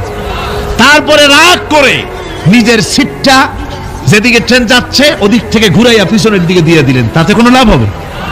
কিসে লাভ হবে? লাভ হবে চেইন পুল করতে হবে, গাড়ির চেন টানতে হবে, গাড়ি ঝাঁকুনি খেয়ে দাঁড়ায় যাবে। ড্রাইভারকে বলতে হবে, বেটা, এই গাড়ির 95% যাত্রী মদিনার, আর তুমি নিয়ে চলেছ গাড়িকে দিল্লির দিকে, নিয়ে চলেছ পেন্টাগনের দিকে, গাড়ি ফেরাও। যদি যাত্রীর অধিকাংশ যাত্রীদের দাবি অনুযায়ী গাড়ি যদি না ফিরায়, তাহলে 2 নম্বরের কাজ হলো যাত্রীদেরকে ইঞ্জিনে যে দখল করে আছে যে ড্রাইভার, তাকে কিকড আউট করে দিয়ে ইঞ্জিন নিজের দখলে এনে একদম মদিনার দিকে ঘুরিয়ে দেওয়া, এটাই হলো একমাত্র পথ।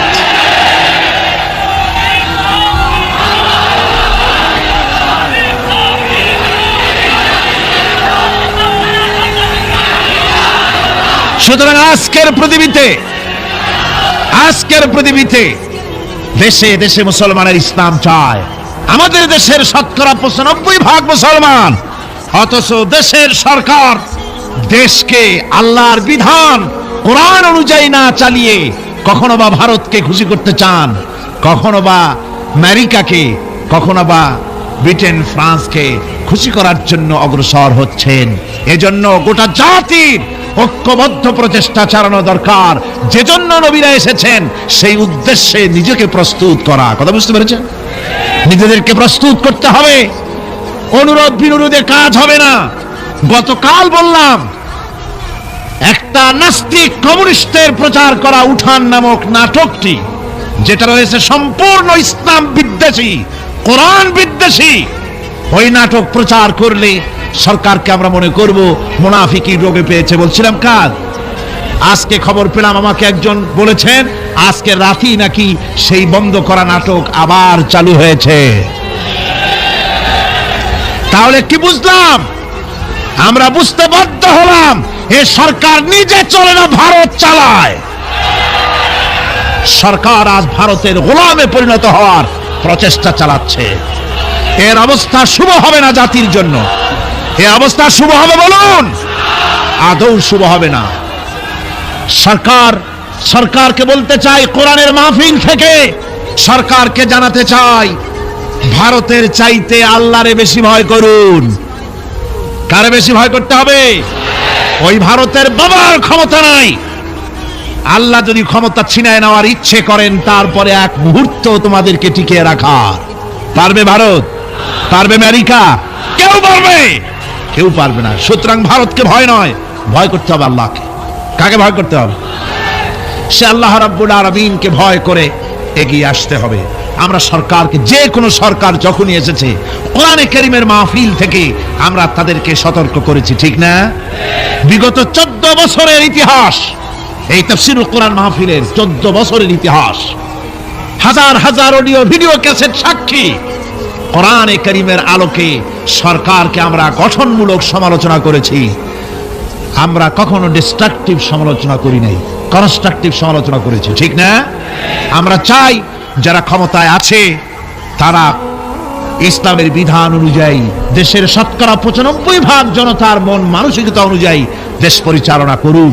যদি না পারেন, ব্যর্থ হন, তাহলে অশান্তি, আল্লাহর গজব অপেক্ষা করছে।